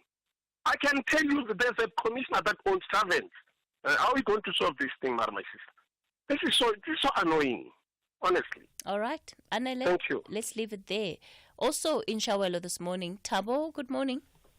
Morning, Sis Cathy and the panel. How are you? Good, Thabo, go for it. Yes, talking about the license, we didn't approve 1313. This guy, he buys people and gives them alcohol for the people to sign. There's a thing that they do also, Sis Cathy, they call it she said. They close the street, the whole street corner to corner, to dance and drink during the day, the whole day until night. The same person, he got 2,000. He got this one, 1313. He got the other one next to Bingan Tobela Space. There's the other lady, Carol. She got 2 of them. She got the other one at Chiobe Street in front of a school gate and a crash. This case, we are tired. If you go, you phone Morocco, you phone the metro, they say they are tired. They don't know what to do. They don't know what to do. They are tired with this place. People are dying there. These people, they urinate everywhere. They even do number 2. They leave even pets, women urinating daylight on the street. When you ask her, why don't you ask the loo? She said the loo is full inside because the number is too much. Urinating the woman on the street. Sure. I mean, Thabo, there's so many different issues that are coming up just from, the operation of just that one establishment. When you listen to Mr. Mbongeni and how tied it sounds, like their hands are, what then do you think are the options available to communities, to people like you? Discussing. Just in Shawela, there is 11 taverns, Station 1. 11 taverns. All right. I mean, it's too much. For one location, 11 taverns. Thabo, let me leave it there with you for this morning. You've really made the point. Mbongeni, the reality is that we can't all be throwing our hands up in the air, right? True that. But I'm also not getting a sense that there's a clear way of dealing with this issue. And I guess even those who are running these illegal establishments see that, they know it, and this is why they continue to take advantage of it. Let me respond as follows, as Cathy. One, there are serious issues of proliferation. We can put it that we have too many liquor outlets out there. And as a Gauteng Liquor Board, we put forward a request that we conduct what is called a baseline study of the Gauteng liquor industry, wherein we'll identify everyone that is trading in liquor. We've done it in the past. We have to redo it again. When we identify who's out there, are they legal, illegal, then of course it informs how we grant licenses moving forward, including the number of outlets per area, as mentioned by Uputau, that there's 11 outlets actually in Shawelo. That needs to be looked into. Secondly, to deal with issues of proliferation, the Gauteng Liquor Board has been declining most applications, as it was raised earlier by Dr. Oba Mtombeni earlier. We are declining precisely to try and eradicate and mitigate against proliferation. But again, there's a big push against the board refusing to grant. The third issue, our traders are being trained. Our unit, the Gauteng Liquor Board, with the unit called Land Relations Management, headed by Ausclio.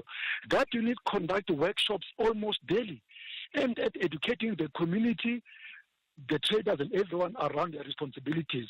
So while there's so much to be done, I'm not going to overemphasize the role the community can play. And in the time, I'm going to share my contact numbers so that to put tab on everyone who's got a problem. All right. Please share them quickly. I've got to go to news. Okay. It's my cell number is 078 802 5044. All right. So that's 078 802 5744. No, 50. 5044. All right, 5044. Through WhatsApp and calls and messages. Okay. Yes. All right, If sir. I don't respond, please, if someone could send a WhatsApp message. Okay. Thanks Yes. for coming on to the show, Mr. Shabangu. And of course, Mr. Mtombeni and Zimasa, we truly appreciate it. It's just after 11 o'clock, time for latest news.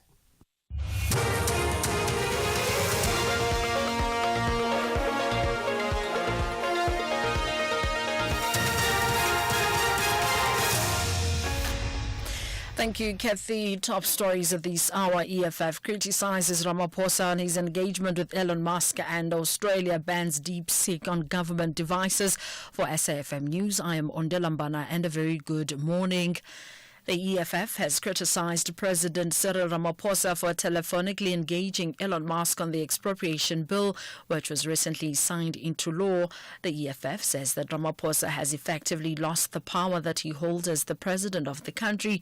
The party says this has inevitably opened him up to the control and manipulation of big corporations. The EFF's comments follow the president's confirmation this week that Ramaphosa spoke to Musk on issues of misinformation and disinformation about South Africa. Sibahle Mota reports. In a strong-worded statement, the EFF says it is dismayed at Ramaphosa's decision to break diplomatic protocols by calling Musk an unelected government official. This is as Musk on Sunday questioned Ramaphosa on social media X why South Africa has openly racist ownership laws after President Donald Trump threatened to cut funding to the country. The EFF says the breaking of diplomatic protocol should never be taken lightly by citizens, as it is a clear indication of how the country's sovereignty is compromised at the behest of U.S. foreign aid. Some members of Parliament's Portfolio Committee on Defence have threatened to press for a commission of inquiry into the deployment of SANDF members to the DRC. This after 14 of the soldiers were killed in a fierce fight between the M23 rebels and the DRC military in the eastern Congo. Their bodies will be repatriated today. The issue came up when Defence Minister Angie Motshekga and Army Chief General Rudzani Maponya briefed the committee. The briefing also comes amid growing calls for the withdrawal of South African soldiers from the volatile region. Maponya says the issue topped the agenda of the recent SADC meeting in Harare. The summit in Harare, Zimbabwe, they resolved to prioritize the repatriation of SAMI DRC injured and diseased. The summit called for the immediate dispatch of ministers and chiefs of defense and group contributing countries to the DRC to ensure that the SAMI DRC troops are safe and facilitate immediate repatriation of the deceased and the injured. Members of different political parties have been denied access to the Lille mine in Barberton in Mpumalanga. This comes after residents of Lowe's Creek embarked on a protest and blockaded the main road in the area. They are accusing political parties of using the commemoration of the deaths of 3 former mine members to garner votes. Priti Nkambule, Yvonne Mnisi and Solomon Nyirenda were trapped underground when the mine collapsed. They had been in a container used as a lamp room at the time. Today marks the 9th anniversary of the incident. Action SA leader Herman Mashaba says the protesters are using excuses to disrupt the commemoration. For anyone now all of a sudden looking for jobs from us, I mean honestly, how do you begin to even explain it?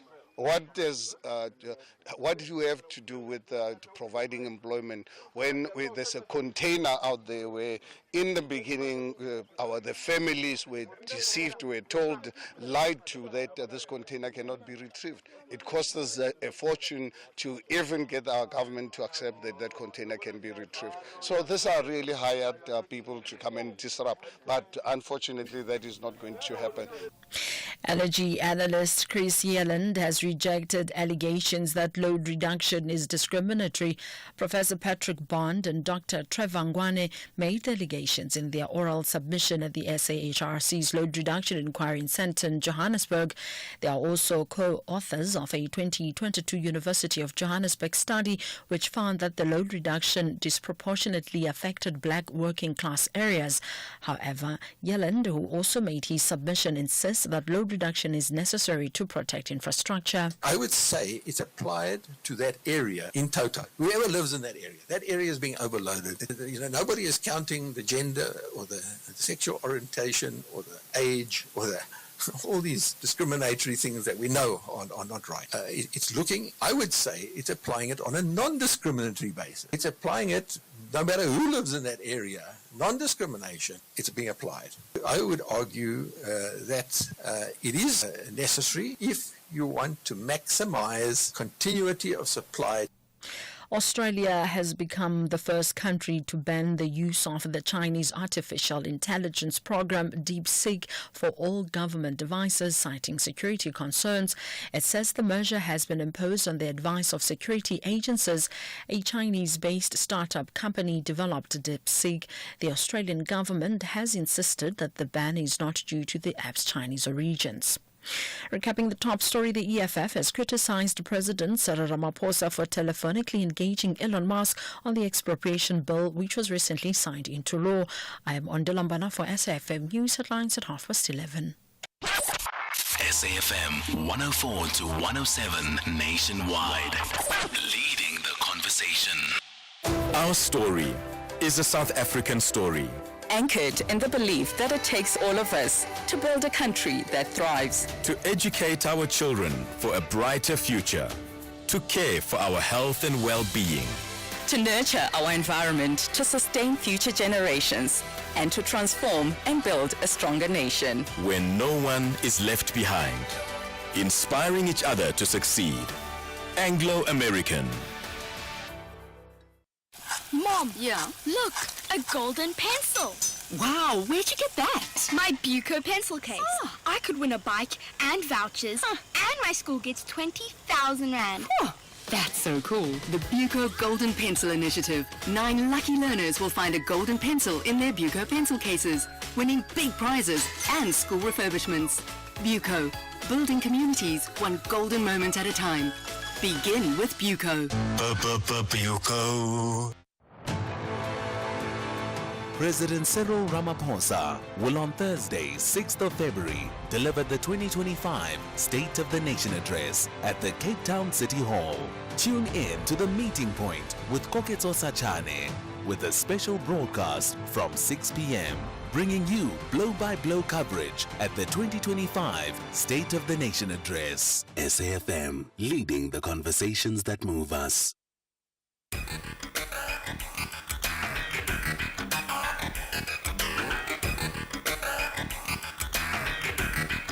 The Talking Point with Cathy Mohlahlana. Weekdays, 9 a.m. till midday.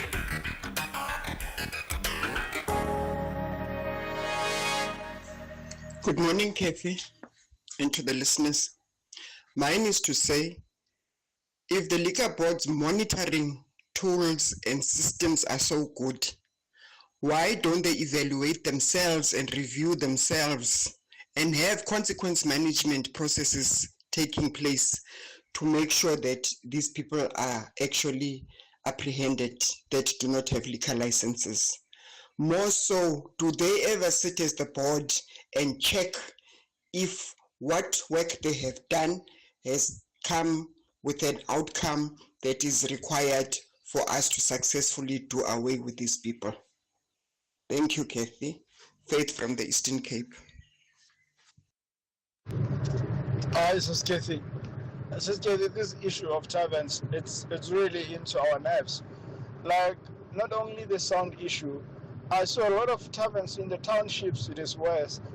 On weekend they close streets. You find them making a tent, this first tent on the street, and you are driving by, you can't cross. You need to go and turn on the other street to come. And sometimes they put these barricades on the road. It's just a mess. It's just a mess. I think we need a new structure of liquor in South Africa because it's out of control. Even this thing of 2 o'clock, I don't understand. Why should they close the next day? Why they can't just downsize those hours? Because people drink to entertain themselves, which you can do during the day. You can do it at your place. It's really out of hands. This is Cathy. I just want to ask your guest there. John in Bloemfontein. Why are we seeing such an influx of mushrooming of Chinese-owned bottle stores and taverns in some areas? Why are we seeing that? Aren't they trying to clamp down on giving people licenses rather than what we are seeing now? Because what we are seeing is a very huge number of, everywhere you go, 2 or 3 new bottle stores opened, all of them Chinese. What is happening there? Thank you. Cathy, I'm in Florida, west of Joburg, but I go from time to time to Malotopofung. When I'm in Malotopofung, I was, not once, actually many times, realized that people there don't comply with regards to the noise from the taverns and the nuisance there. A whole lot of things like public drinking and being completely, a nuisance to the communities. I would go to the police station to report the matter. If they don't help me, like they didn't many times, you know what I did? I engaged the district commander. Fortunately, that man was like a lion. He couldn't take no nonsense from nobody. He would promise you, I'm going to clamp down on them, and he would clamp down on them. Everybody should do that. Mutibang, thank you. Good morning, Cathy and the fellow listeners. The topic that you have today of clubs, of taverns, of sport, or whatever they are called. The owners, they just don't care. They know very well that body that has to regulate them, ensure that they are compliant. They are not going to do anything. And some of those people within that body, they take bribes.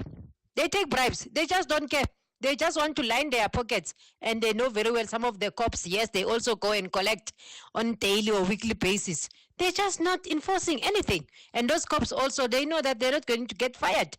And these people, they urinate on people's walls, they park in front of your gate, and you must not say anything. Now we are forced to sell houses in townships and go and get ourselves into big debts just because we want a peace of mind. And they don't even switch off their music, yeah?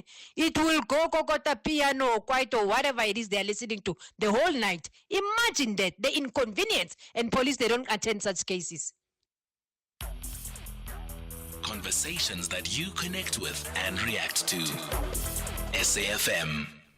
Yeah, different frustrations being expressed there, and understandably so. It's also just the nuisance of it all that residents have to deal with.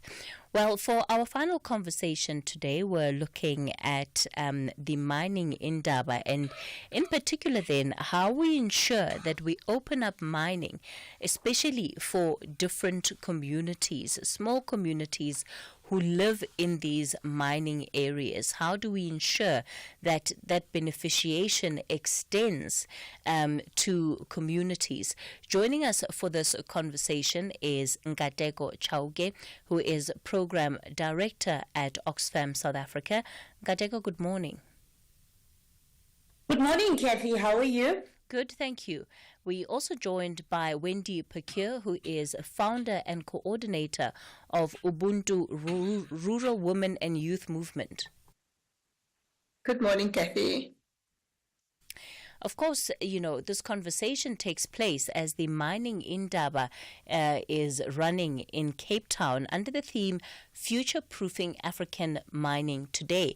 parallel to that particular mining indaba is the alternative mining indaba, which of course focuses on issues of social justice and sustainable development. And it's used more as a platform of advocating for the various challenges that are facing the mining industry.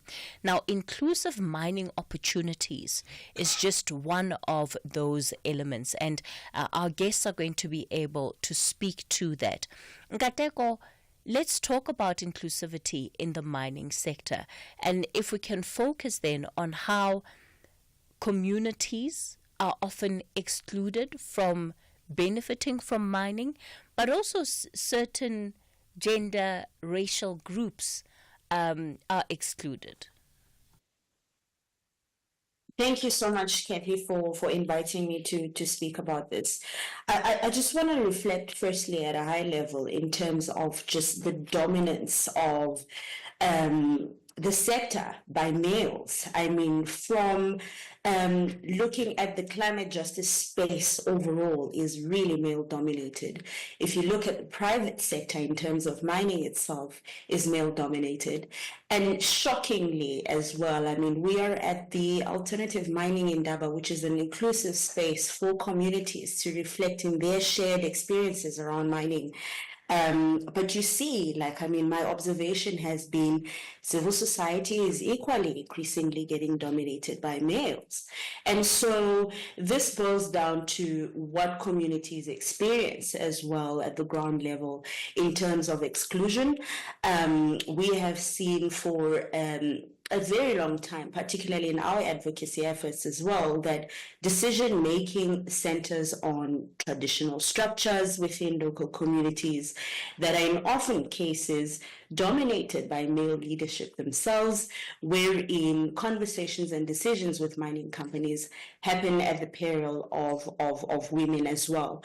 So this also translates into the impacts that we are then witnessing, particularly as we confront energy poverty as a nation, as well as a region as well, is that the gendered impacts of energy poverty are also something that we ought to be worrying about, especially in the context where we have a predominant economy that has female-led households, which centers on care work as well, where women are really caregivers. Women are experiencing the brunt of poverty and inequality, if anything, and yet are not invited on the table.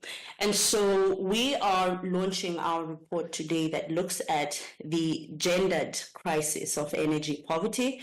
We will be launching that later this evening, and it really speaks about the gendered impacts of energy poverty, how we are seeing the ripple effects translating in exclusion, marginalization, lack of economic participation as well, and also no decision making that takes into consideration the experience of poverty and inequality of a woman.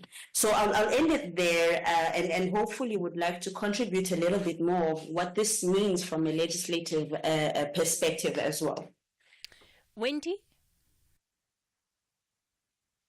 Hi, Cathy.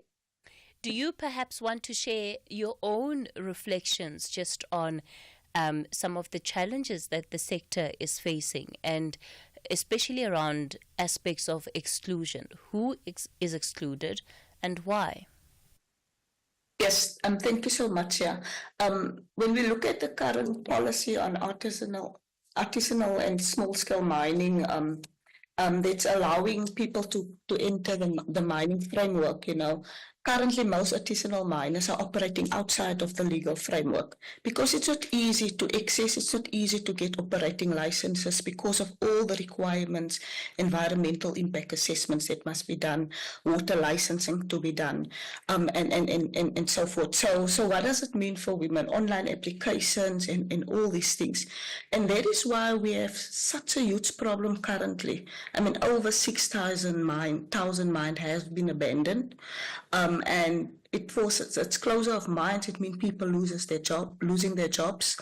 It means there's no economic opportunities when these mines close. And then communities start going to these mines, trying to make a livelihood, trying to make a living.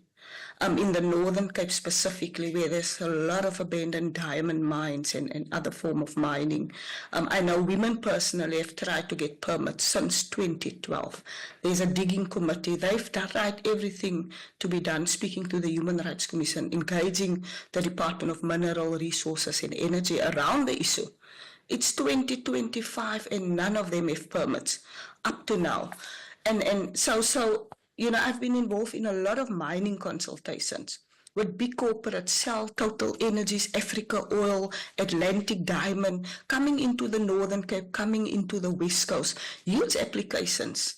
And I've seen how easily these permits have been granted. Why? Because they've got the money and the means. And that's despite communities saying no to oil and gas, despite them saying no to all these new sand applications, because there's a lot of harm done to the environment. People that live from the ocean, you know, there's a lot of harm done to the ocean. And so people have to travel very far to get fish to make livelihoods and things. So I've seen the discrimination in all these mining applications being granted, but when the very communities who live in these communities surrounded by mines, when they try to make a living through mining, they are shot at. A 21-year-old was killed in the Northern Cape on the Dickveld, where people digged for diamond because there's no mine boss now. So why is government not coming to the table, and these mining bosses who have made billions, if not trillions of dollars of our minerals, come together with local municipalities and enable these communities to have licenses and make the requirements less stricter for them? Because these mines had environmental impact assessments, they had water licensing rights, they had all these rights, but the mines are closed because extraction became to extract, it became more expensive and very little profit is made. But the communities can mine and make a living for themselves. So that's the exclusion we're speaking about. When I look at the mining area, and Kateko's spoken about it, the fact that males are dominant in the sector. There's new copper mines that reopen in Ngababip in the Northern Cape. It's mostly males that are employed, not all local mines, locals, but also coming from surrounded areas. Very, very few women get opportunities at the mines. So where women are at, really at the lower end of the value chain, as we always say, but they're always bearing the greater impact of climate injustices and what has happened. And the burden of care falls on women. So Marina and they must travel very far to get to the mines. It's costly because Northern Cape doesn't have good transport systems. They must pay thousands of rands just to get to the mine, not knowing what's going to happen, where the police going to pitch up there and start shooting at people. So their lives are at risk. And that's the things that we want government to really look at. If we want the economy to work for all, shouldn't just work for the people that has the money. Yeah, thank you. Wendy, when we talk about then how, you know, things can be made easier for communities to benefit from mining activity, you mentioned the acquisition of permits and some of the licenses for artisanal miners. What do we find often become the challenges? And I know that there are challenges from a DMRE perspective that's getting into the system, that's also being able to deal with some of the issues that come up, right? So if you're applying for that permit or that license and making sure that you are able to meet the criteria. But how organized are communities in the pursuit of some of these activities? And how much of that presents a challenge? Yeah, I know in the Northern Cape with the digging committee, it's a committee that's mostly made up of males as well, coming from various communities, but for them to organize and to come together, it's so costly. So people are mostly organizing on WhatsApp, speaking to each other and so forth. A lot of the meetings happen in Kimberley, which is a lot, how can I say, it's kilometers, maybe more than 100 kilometers away from Springbok in Nababi for where the women stays that we are working with. So organizing and coming together is really a struggle. They don't have the means to even start they can engage maybe mining diggers in other communities, but they have no way of coming together and collectively, going to the spaces where the government is making submissions, protests, and all these kind of things. So that in itself poses some challenges for them. And then, as I said earlier, you just pay 100 Rand for an application. So you must do it online. You pay 100 Rand for the application to get a mining permit. But it's the other cost. It's the hidden cost of the environmental impact assessments, the water license, and all of that. They become so costly. Even legal assistance to get these mining permits. That's where people are struggling with, because they don't have the resources to pay for all these things. When you get an environmental impact assessment, you must notify in the newspaper, and then you must have consultations with the communities in close proximity of the mine. So all these mining consultations must happen, and then there's time for people to appeals, and then responses, follow-up meetings, and all of that. Now that is very costly, and I think that's where where communities doesn't have the money to meet all of that requirements. And this is where I think government must play a role. It's like in the small-scale fishing area. We work with women in the West Coast where there's mining, where there's applications for oil and gas, but already a lot of mining happening. And the small-scale fishers got 15-year permits. And the Department of Fisheries, Environment and Forestry enable them to get that permits. Now, why can't the similar process happen? Why can't similar processes happening with people in the mining sector, who's also small-scale miners, and we're speaking now about small-scale fishers? I mean, with the same kind of histories and backgrounds and the limitations as well. And the Department of Fisheries go out to the communities. There's whole processes of educating them how to apply for these permits. There's a lot of process. I don't see the same things happening in mining. People have to find out by themselves how these things work and trying to find their way around to get access. Wendy, thanks for that, Wendy. Nkateko, maybe a chance for you to come in on this issue, because it seems to me that there's a lot more support that would need to be given to communities in the first place to help them organize, to be able to take advantage of any opportunities really that may present themselves in the mining sector. Cathy, Wendy makes a compelling point in terms of, while the infrastructure is there, is that there is a lack of available information accessible to communities. And one, I'll start with, we operate in a macroeconomic framework that is not designed to advance the social and economic outcomes of Black communities, and particularly women entrepreneurs.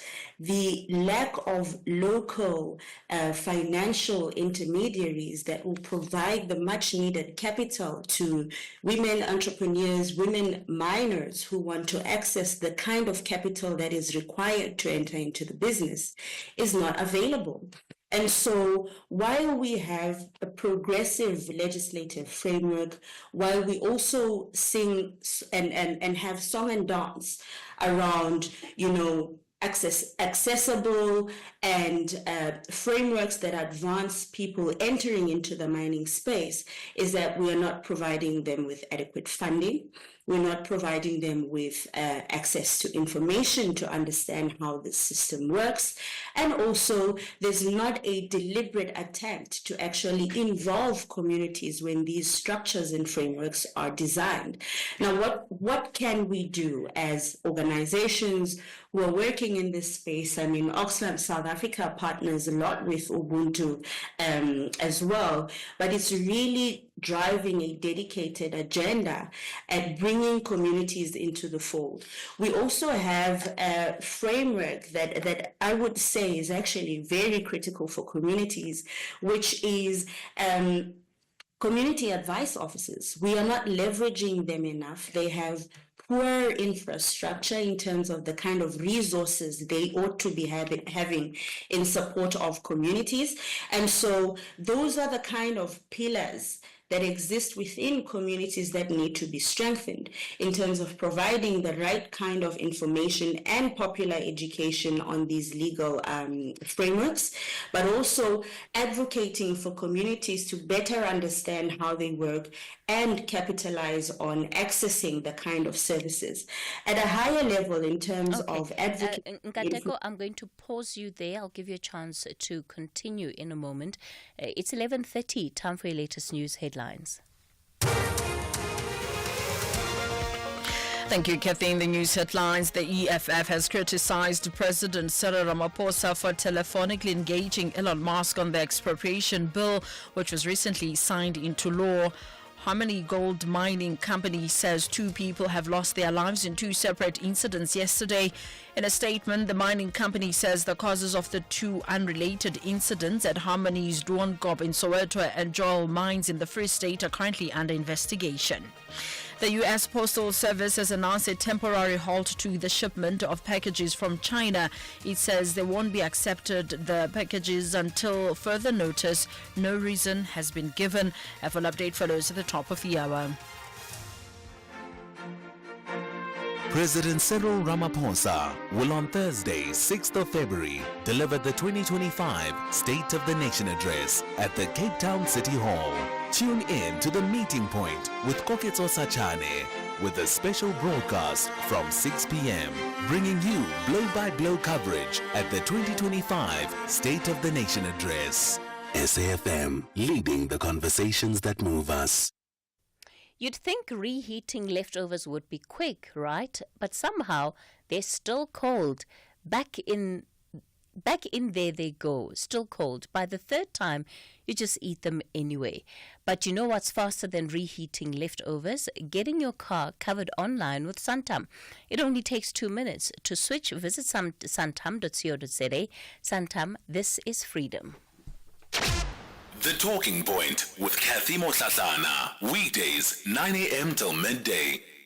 We continue the conversation on The Talking Point. We're looking at how to open up the mining sector, particularly for communities who live in areas that are predominantly driven by mining. Ensure that they too begin to benefit, ensure that they too begin to have a stake, right, when it comes to the economic opportunity that is presented by mining activity. Nkateko Chauke is the program director at Oxfam South Africa, and Wendy Pekir is the founder and coordinator of Ubuntu Rural Women and Youth Movement. So Nkateko, before we went to break, you were of course speaking to some of the challenges and how we can begin to think about supporting communities in organizing themselves better, that they're able perhaps to push for access to opportunities in a more unified manner than perhaps the fragmentation. In some communities you'll find it's 1 or 2 lone rangers that are pushing for it, but they just don't have that support and the resources to get it going. Correct. And Cathy, we are fighting a war that is greater than what we've been confronting within communities. I mean, right now, as the investing in Africa mining indaba happens and the alternative mining indaba takes place with communities, is that the International Council on Mining and Metals, the Copper Mark, the Mining Association of Canada, and the World Gold Council have come together to propose new consolidated mining standards. And this affects what Wendy and I have been talking about completely, because it has the potential to really erode the gains that we've made over the past 16 years in terms of advocating for the very same issues we're talking about here, but also runs the risk of becoming a greenwashing exercise that enables companies to really appear as though they are responsible without actually being held accountable. So it's like a perpetual cycle of undermining communities' rights to free, prior, and informed consent, a perpetual cycle of really keeping information away from communities in terms of how they can leverage in the wealth of our mineral resources, but also keeping Black people who are the backbone of our economies, even in the global north, on the periphery of economic participation. So there are so many things happening as well that we ought to be looking at as we engage in questions around mining. It's at two levels. One, in support of communities, which should be our priority and continue to do so. But secondly, to look at advocacy and influencing at decision-making level with these kinds of international standards, because if adopted, they actually bind countries to this. And so we'll see the undermining of human rights. We'll see the exclusion of communities and women extensively from economic participation.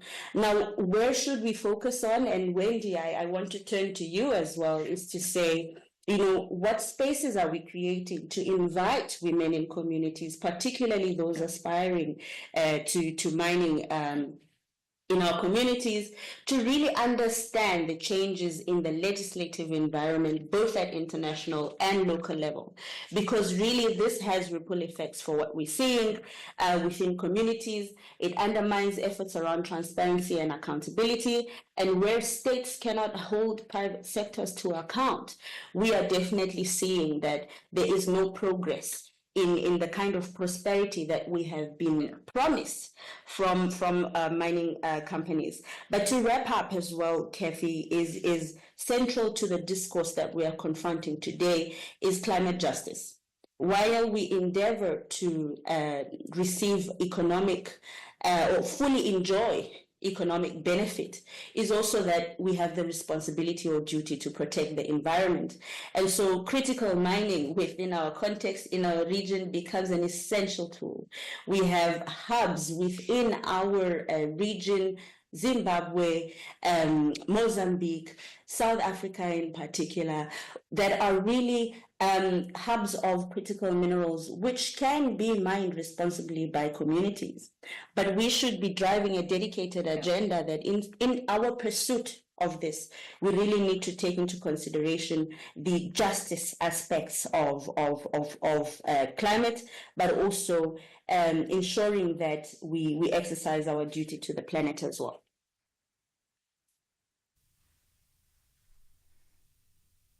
Hi, it's Cathy and your team and lovely South Africans. It's Eddie from Ordinary Stress. And thanks for the topic. There's only one thing that we need to do in this country, as whether be government officials or whatever. We need to be radical on these issues. People have been taken for granted for too long. I think the policy on small-scale mining must be a start to ensure that people get opportunity, get into the space, and be able to unleash the capabilities that they have. We have a successful story here of small-scale mining, and we really want to make sure that it continues and it benefits our people. Thank you very much.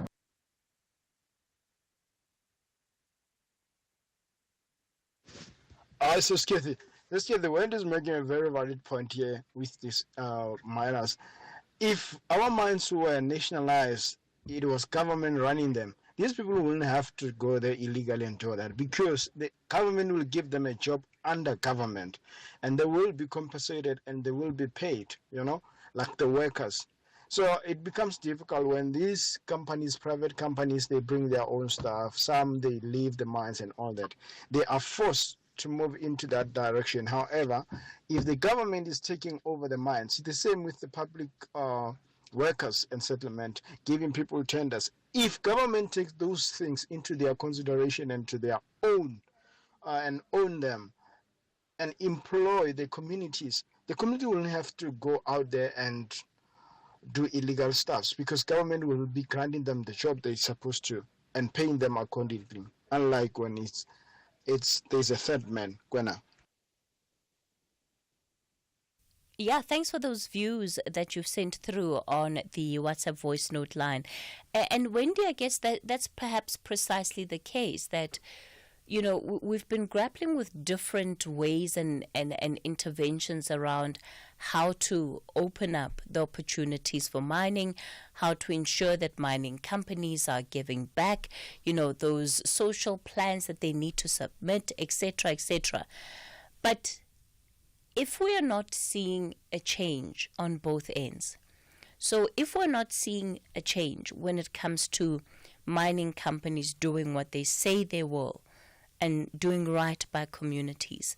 And in the same breath, if we're not able to actually create a space that is transformative, that does allow true access for members of communities to be part of that value chain, then it seems to me that we are caught up in a situation where the results we're producing are going to be the same in 20 years' time, in 30 years' time, and maybe not even the same, but perhaps worse, because the extraction of this mining activity is going to leave communities poorer. Yeah, can I maybe say what we did with the fishing communities is like the women, a lot of them applied for permits every year and they never got permits. It was mostly males. And then there was a big protest of fisher communities throughout the Western Cape. And then we got money for them to come to West Coast. It's 8,000 rents for the taxi to travel. They got onto the taxi 4 o'clock in the morning and they handed a memorandum to former Minister Barbara Creasy of the Environment, Forestry and Fisheries. And then, we started to engage and then all the platforms, the women made sure they're there. Then they wrote songs about the ocean and the importance of them having livelihoods and how important the ocean is for them as the indigenous fishing communities. And when they got permits last year, many of them got permits because we asked for more, like 50-50, more equal representation for women getting permits. Now we saw that the results. Meeting with the Director of Small-Scale Fisheries and the Deputy Director up to the Northern Cape and making sure women are included. Not saying that it's perfect because they had been challenging, but then we started to work with the women again and they've engaged the department and all of that. But I see a similar process that needs to happen with women in mining as well. We bring women together many times and with the support of Oxfam as well and other organizations that support us. We bring women from the West Coast and the Northern Cape together at least 4 times per year. And this is where we start to have these conversations. And we first did land rights training with them. And because in the Northern Cape it's so dry and hot and, rain come maybe every 2 years, every 3 years. And when rain come, people are so happy because they need to plant food for their own food security. And that's where we started. And then women were saying, but access to land is not our only challenge. We have mines here, we have these issues and these issues. And we started to look at these issues and we're trying to organize the women around all of these. But maybe this is the time where we need to speak reparations. Because when mining companies come into a community, they make lots of promises. This is what we're going to do. And rehabilitation of the land. We're not even sure who keeps an eye when the mine company left, who rehabilitates the land and so forth.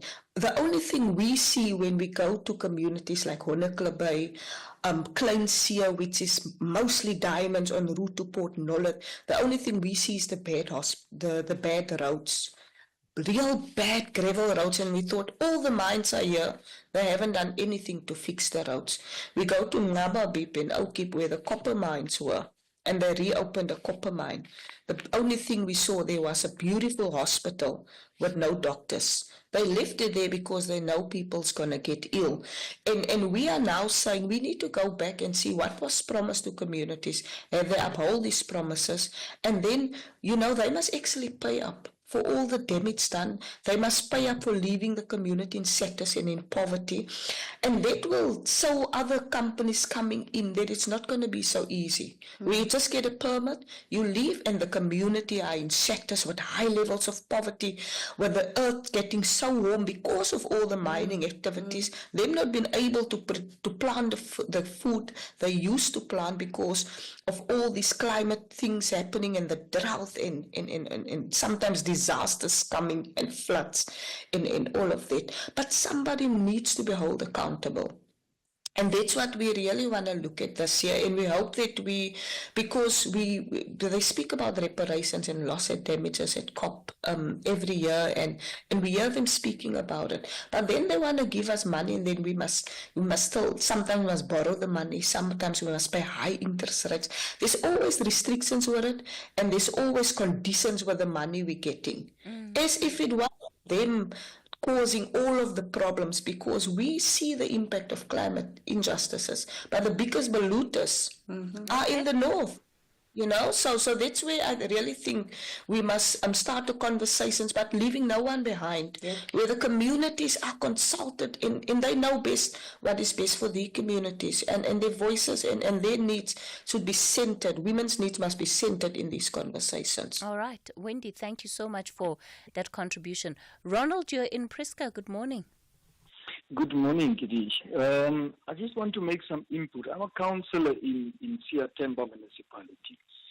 And we have copper there, we have diamonds, and one of the minerals, Tiger Eye, which the community is really involved in terms of mining. But in terms of copper, you won't believe me, Katie, the social and labor plan for iron minerals amounts to 18 million rand over 5 years. Now you tell me what you can do with that kind of money in a community. In terms of diamonds, we have 5 active diamond explorations, and these explorations goes on for years on years. I'm talking here about for the last 20 years, they've been exploring diamonds. There is no community or social and labor plan. There is no responsibility for them to give back anything to the community over this 20 years. So nothing comes back into our community.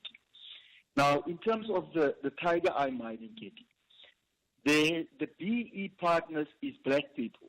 All that is happening there is they are working on those farms. The mining right holders is the white farmers that sits on the land. And we are currently busy with 2 cases. For 20 years, the people didn't get a cent out of the mining. They get paid 2,000 rand, 5,000 rand for mining the mineral. Then the holder takes the mineral and sell it for himself. And DMRE has no responsibility in terms of checking up on these things. So everything that is happening in terms of empowering our people, the government is not checking if these things is actually happening. They just issue their licenses and then they walk away. And then you sit with these communities that has never done business, they've never been in mining, and they barely get any benefit out of it. Yeah. And I think that the problem is starting with DMRE's involvement in the mining activities. Our community is so rich with minerals, but if you walk in the community today, you won't believe that nothing comes back to our people. Sure. Ronald, thanks for that contribution. And it's about taking people along the journey. It's about making sure that they too know the processes, understand the processes, so that they're able to engage at a particular level on these issues and how the issues likely affect them. We're out of time for this conversation. Ngateko, I'm going to give you 20 seconds to wrap up. Great, thank you. I think my key message is let's invest in the inclusion of communities. Women are the bedrock of our society and should be part of the conversation as we formulate collectively solutions, not only to poverty and inequality, but also to how we advance economic participation for the people of the country. And so to what we should look at is also how we pay attention to advocating for beneficiation through the existing infrastructure, but also democratizing community trusts to leverage communities' access to the benefits from our mineral resources. Thank you so much. Let me thank you both for coming onto the show today. I really enjoyed the insights that you've shared, and I'm also thinking about what Ronald has just shared now in terms of what is happening in Priska. That's where we're going to leave it for today on The Talking Point. Up next is the book reading. The book reading. Please note that the views expressed in this book are not that of the station. Listeners' discretion is advised. SFM presents another episode of the book These Things Really Do Happen to Me by Kaya Dlanga, read by Lerato Mvelase. When I fell asleep next to Thabo Mbeki continues. After awkwardly trying to appear calm, I took out an iPad and placed it in front of me. iPads were still very new then. As a massive Apple fan, I was one of the first people to get myself one. It had been available for about a week or so. I turned it on, thinking that the president was going to be impressed by this device, and we could talk about it. He leaned closer to me and asked, "What is that?" "It's an iPad," I said proudly, because I had something he didn't know about. "What does it do?" he asked. "It does a whole lot of things." I tried to explain and show at the same time. I didn't think I did a great job. He nodded several times. "What are you going to do with it now?" "I just wanted to make notes," I replied. "Don't do that," he said in a fatherly way, with a smile. I felt like a child who wants to show off something no other child in the village has when visitors come around. Like roller skates, you start showing off and skating so that the visitors can admire and applaud you for your ability to glide on the grind. Then your mom walks in and scolds you, tells you to take those things off. Yes, Thabo Mbeki brought back memories that were hidden in the recesses of my mind. I sheepishly put the iPad away. I was clearly not thinking about things. I was sitting right next to him, and here I was thinking I was going to be typing while he spoke next to me. It was going to be a ridiculous distraction. When he started speaking, he was fascinating. As captivated as I was, though, I had partied the night before, hardly slept, undertaken some grueling physical activity, and now I had to listen to a speech. The laws of nature defied any excitement or fascination I felt. I felt sleep encroaching, and I fought it as much as I could. Pinched myself, widened my eyes, clenched my teeth, shifted around in my seat. I still nodded off. Nzinga had to keep nudging me. Oh, how the mighty slept. The president continued speaking and never made me feel awkward, even afterwards. I think I did redeem myself by making a few pertinent points, and the president nodded profusely. But I am still one of few people who has slept next to a president in public. I have shared this embarrassing moment with many people. I told the story to one of my friends, Rose. It turns out Rose then devised a plan. She borrowed my copy of A Dream Deferred, saying she wanted to read it. I told her to look after it because I terrorize people who don't return my books. After a few weeks, to my relief, she returned my book. She gave it to me very nonchalantly, and as I was about to put it away on the shelf, she stopped me and told me to have a look at the first page of the book. "I noticed something inside I found odd," she said. I opened it quickly, expecting a torn or coffee-stained page. Inside was a handwritten note that was not there before. It was signed by Thabo Mbeki. And there was a hashtag, "Don't do that." She had tracked down Thabo Mbeki's office and told him that I had fallen asleep next to him and that he had also said to me, "Don't do that." Best birthday present ever.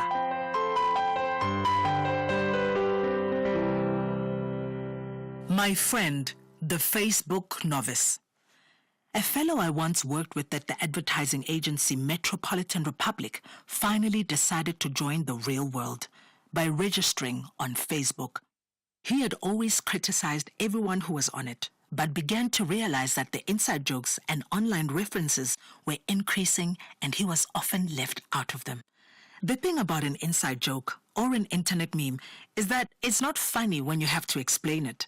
When he announced that he was to sign up for a Facebook account, I gladly showed him the ropes. I enjoyed the fact that the outside critic was now becoming a member. A few days after I had been his teacher of technology, he burst into my office, almost out of breath. He was so excited, he could not contain himself. I was so startled that I spilled my wonderfully calming rooibos tea all over myself. He tried to talk, and the words were just not coming out. Usually, he was an extremely eloquent and controlled chap. He was measured, but not on this day. No wonder I spilled tea all over myself. I told him to take a moment and breathe. I even went to the water cooler to get him something to drink, though I worried that he would squeeze the hell out of the poor paper cup. He didn't spill the water, but he gulped it down so enthusiastically that some of it came out of the corner of his mouth. It was at this point that I realized that attempting to calm him down was an exercise in futility. He placed his palms flat on my desk, leaned over, and opened his mouth, revealing a huge, toothy smile. He then burst out with, "Facebook wants to know what I'm doing right now." He didn't so much say this as shout the words in the general direction of my face. He clearly thought the Facebook prompt, which at the time was, "What are you doing right now?" was directed only at him. I tried hard not to laugh and burst his bubble, but I did, hard and loud. Months later, I was still laughing at the thought. And now, a few years later, I am still laughing.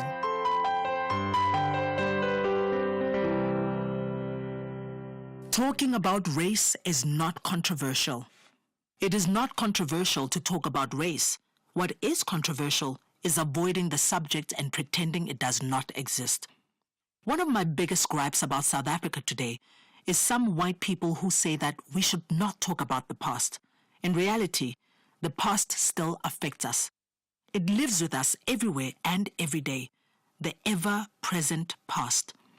When I've written columns that discuss race and how it affects those who still have to endure subtle forms of racism, I always get comments that attempt to shut me down. One of my favorite comments is, "You're so obsessed with race. I don't even see color. I just see people." But you can't tell me you don't see color when you only have friends who look like you and only hang out in places with people who look like you. I've noticed that no black person has ever commented on my columns to complain about my obsession with race. It's made me wonder why I get that sort of comment from a white person. Why is it that black people are always more than willing to discuss the topic openly, while a lot of white people tend to avoid it altogether? Black South Africans are not just generally the ones who are more open to talking about racial issues. They have also made more effort in integrating. They are the ones who've moved into white suburbs, learned to speak English and Afrikaans, and come to understand Western culture and etiquette. This may be hard for some people to admit, but black people have tended to bend over backwards to fit into Western culture and Western rules, while white people have not made a similar effort with African culture. Why? Because there is a perception that African culture is backward, barbaric, and uncivilized. Some like to argue class, but this is not true either. If black people in a wealthy neighborhood decide to have traditional ceremony at their house, it won't take long before the color fingers are pointed. To be fair, this is something that has happened with financially dominant and military superior cultures throughout history, from the Greeks to the Romans, Genghis Khan to Shaka Zulu. In these contexts, cultures were assimilated into the victor's way of life. Today, the world celebrates American culture. We cannot deny its power and influence, from the hot dog to hip-hop. Looking at South Africa, where we've adopted Western culture, the question needs to be asked, did we really achieve a victory in 1994 if we do not fully integrate our Africanness as a country into everyday society? It should be no surprise then that black people are more willing to discuss these issues. They feel they have to do more to be accepted according to Western standards, whereas a white person will be accepted regardless of their lack of knowledge of African culture. In fact, when white people make any effort to speak isiXhosa or isiZulu, we applaud them, thrilled they've tried. Yet, when a black person makes a mistake in English, they are perceived as stupid, even when they speak the language fluently. And yes, even black people judge other black people.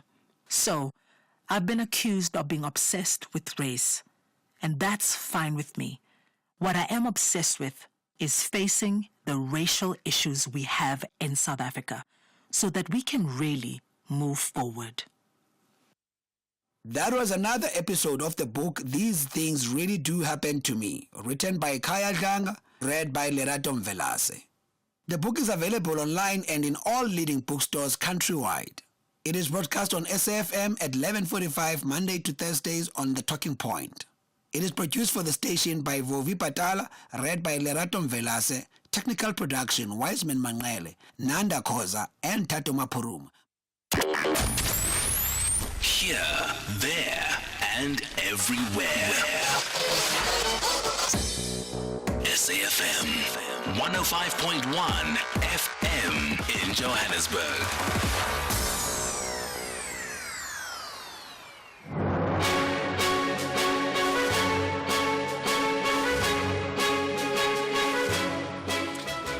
It's 12 o'clock on Wednesday, the 5th of February 2025. A very warm welcome to Updated Noon here on SAFM, leading the conversation that matters. I'm John Gericke in for Sakina today. Coming up this hour, the Democratic Alliance currently briefing the media on its stance regarding the economy, the GNU, and expectations for President Cyril Ramaphosa's State of the Nation address. And... well, I think Jordan and Egypt will, I know they've spoken about it with you, and they say they're not going to accept. I say they will. But I think other countries will accept also. U.S. President Donald Trump says Palestinians have no alternative but to leave their homes in Gaza. Share your views with us on 41391, charged at R1.50 per SMS. You can give us a call on 086 000 2032. And our WhatsApp voice note number is 082 692 3909. You can also post your comments on Twitter or Facebook at SABC News_radio, and you can reach us on X using the hashtag #UpdateAtNoon. That and plenty more coming up in today's edition of Update at Noon. First, let's get your latest news with Undela Mbana.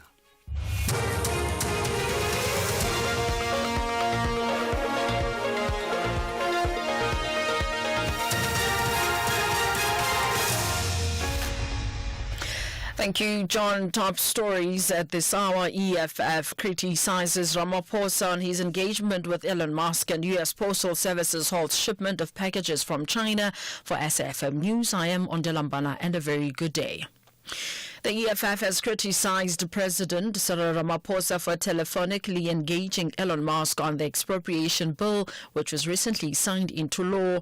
The EFF says that Ramaphosa has effectively lost the power that he holds as the president of the country. The party says this has inevitably opened him up to the control and manipulation of big corporations. The EFF's comments follow the presidency's confirmation this week that Ramaphosa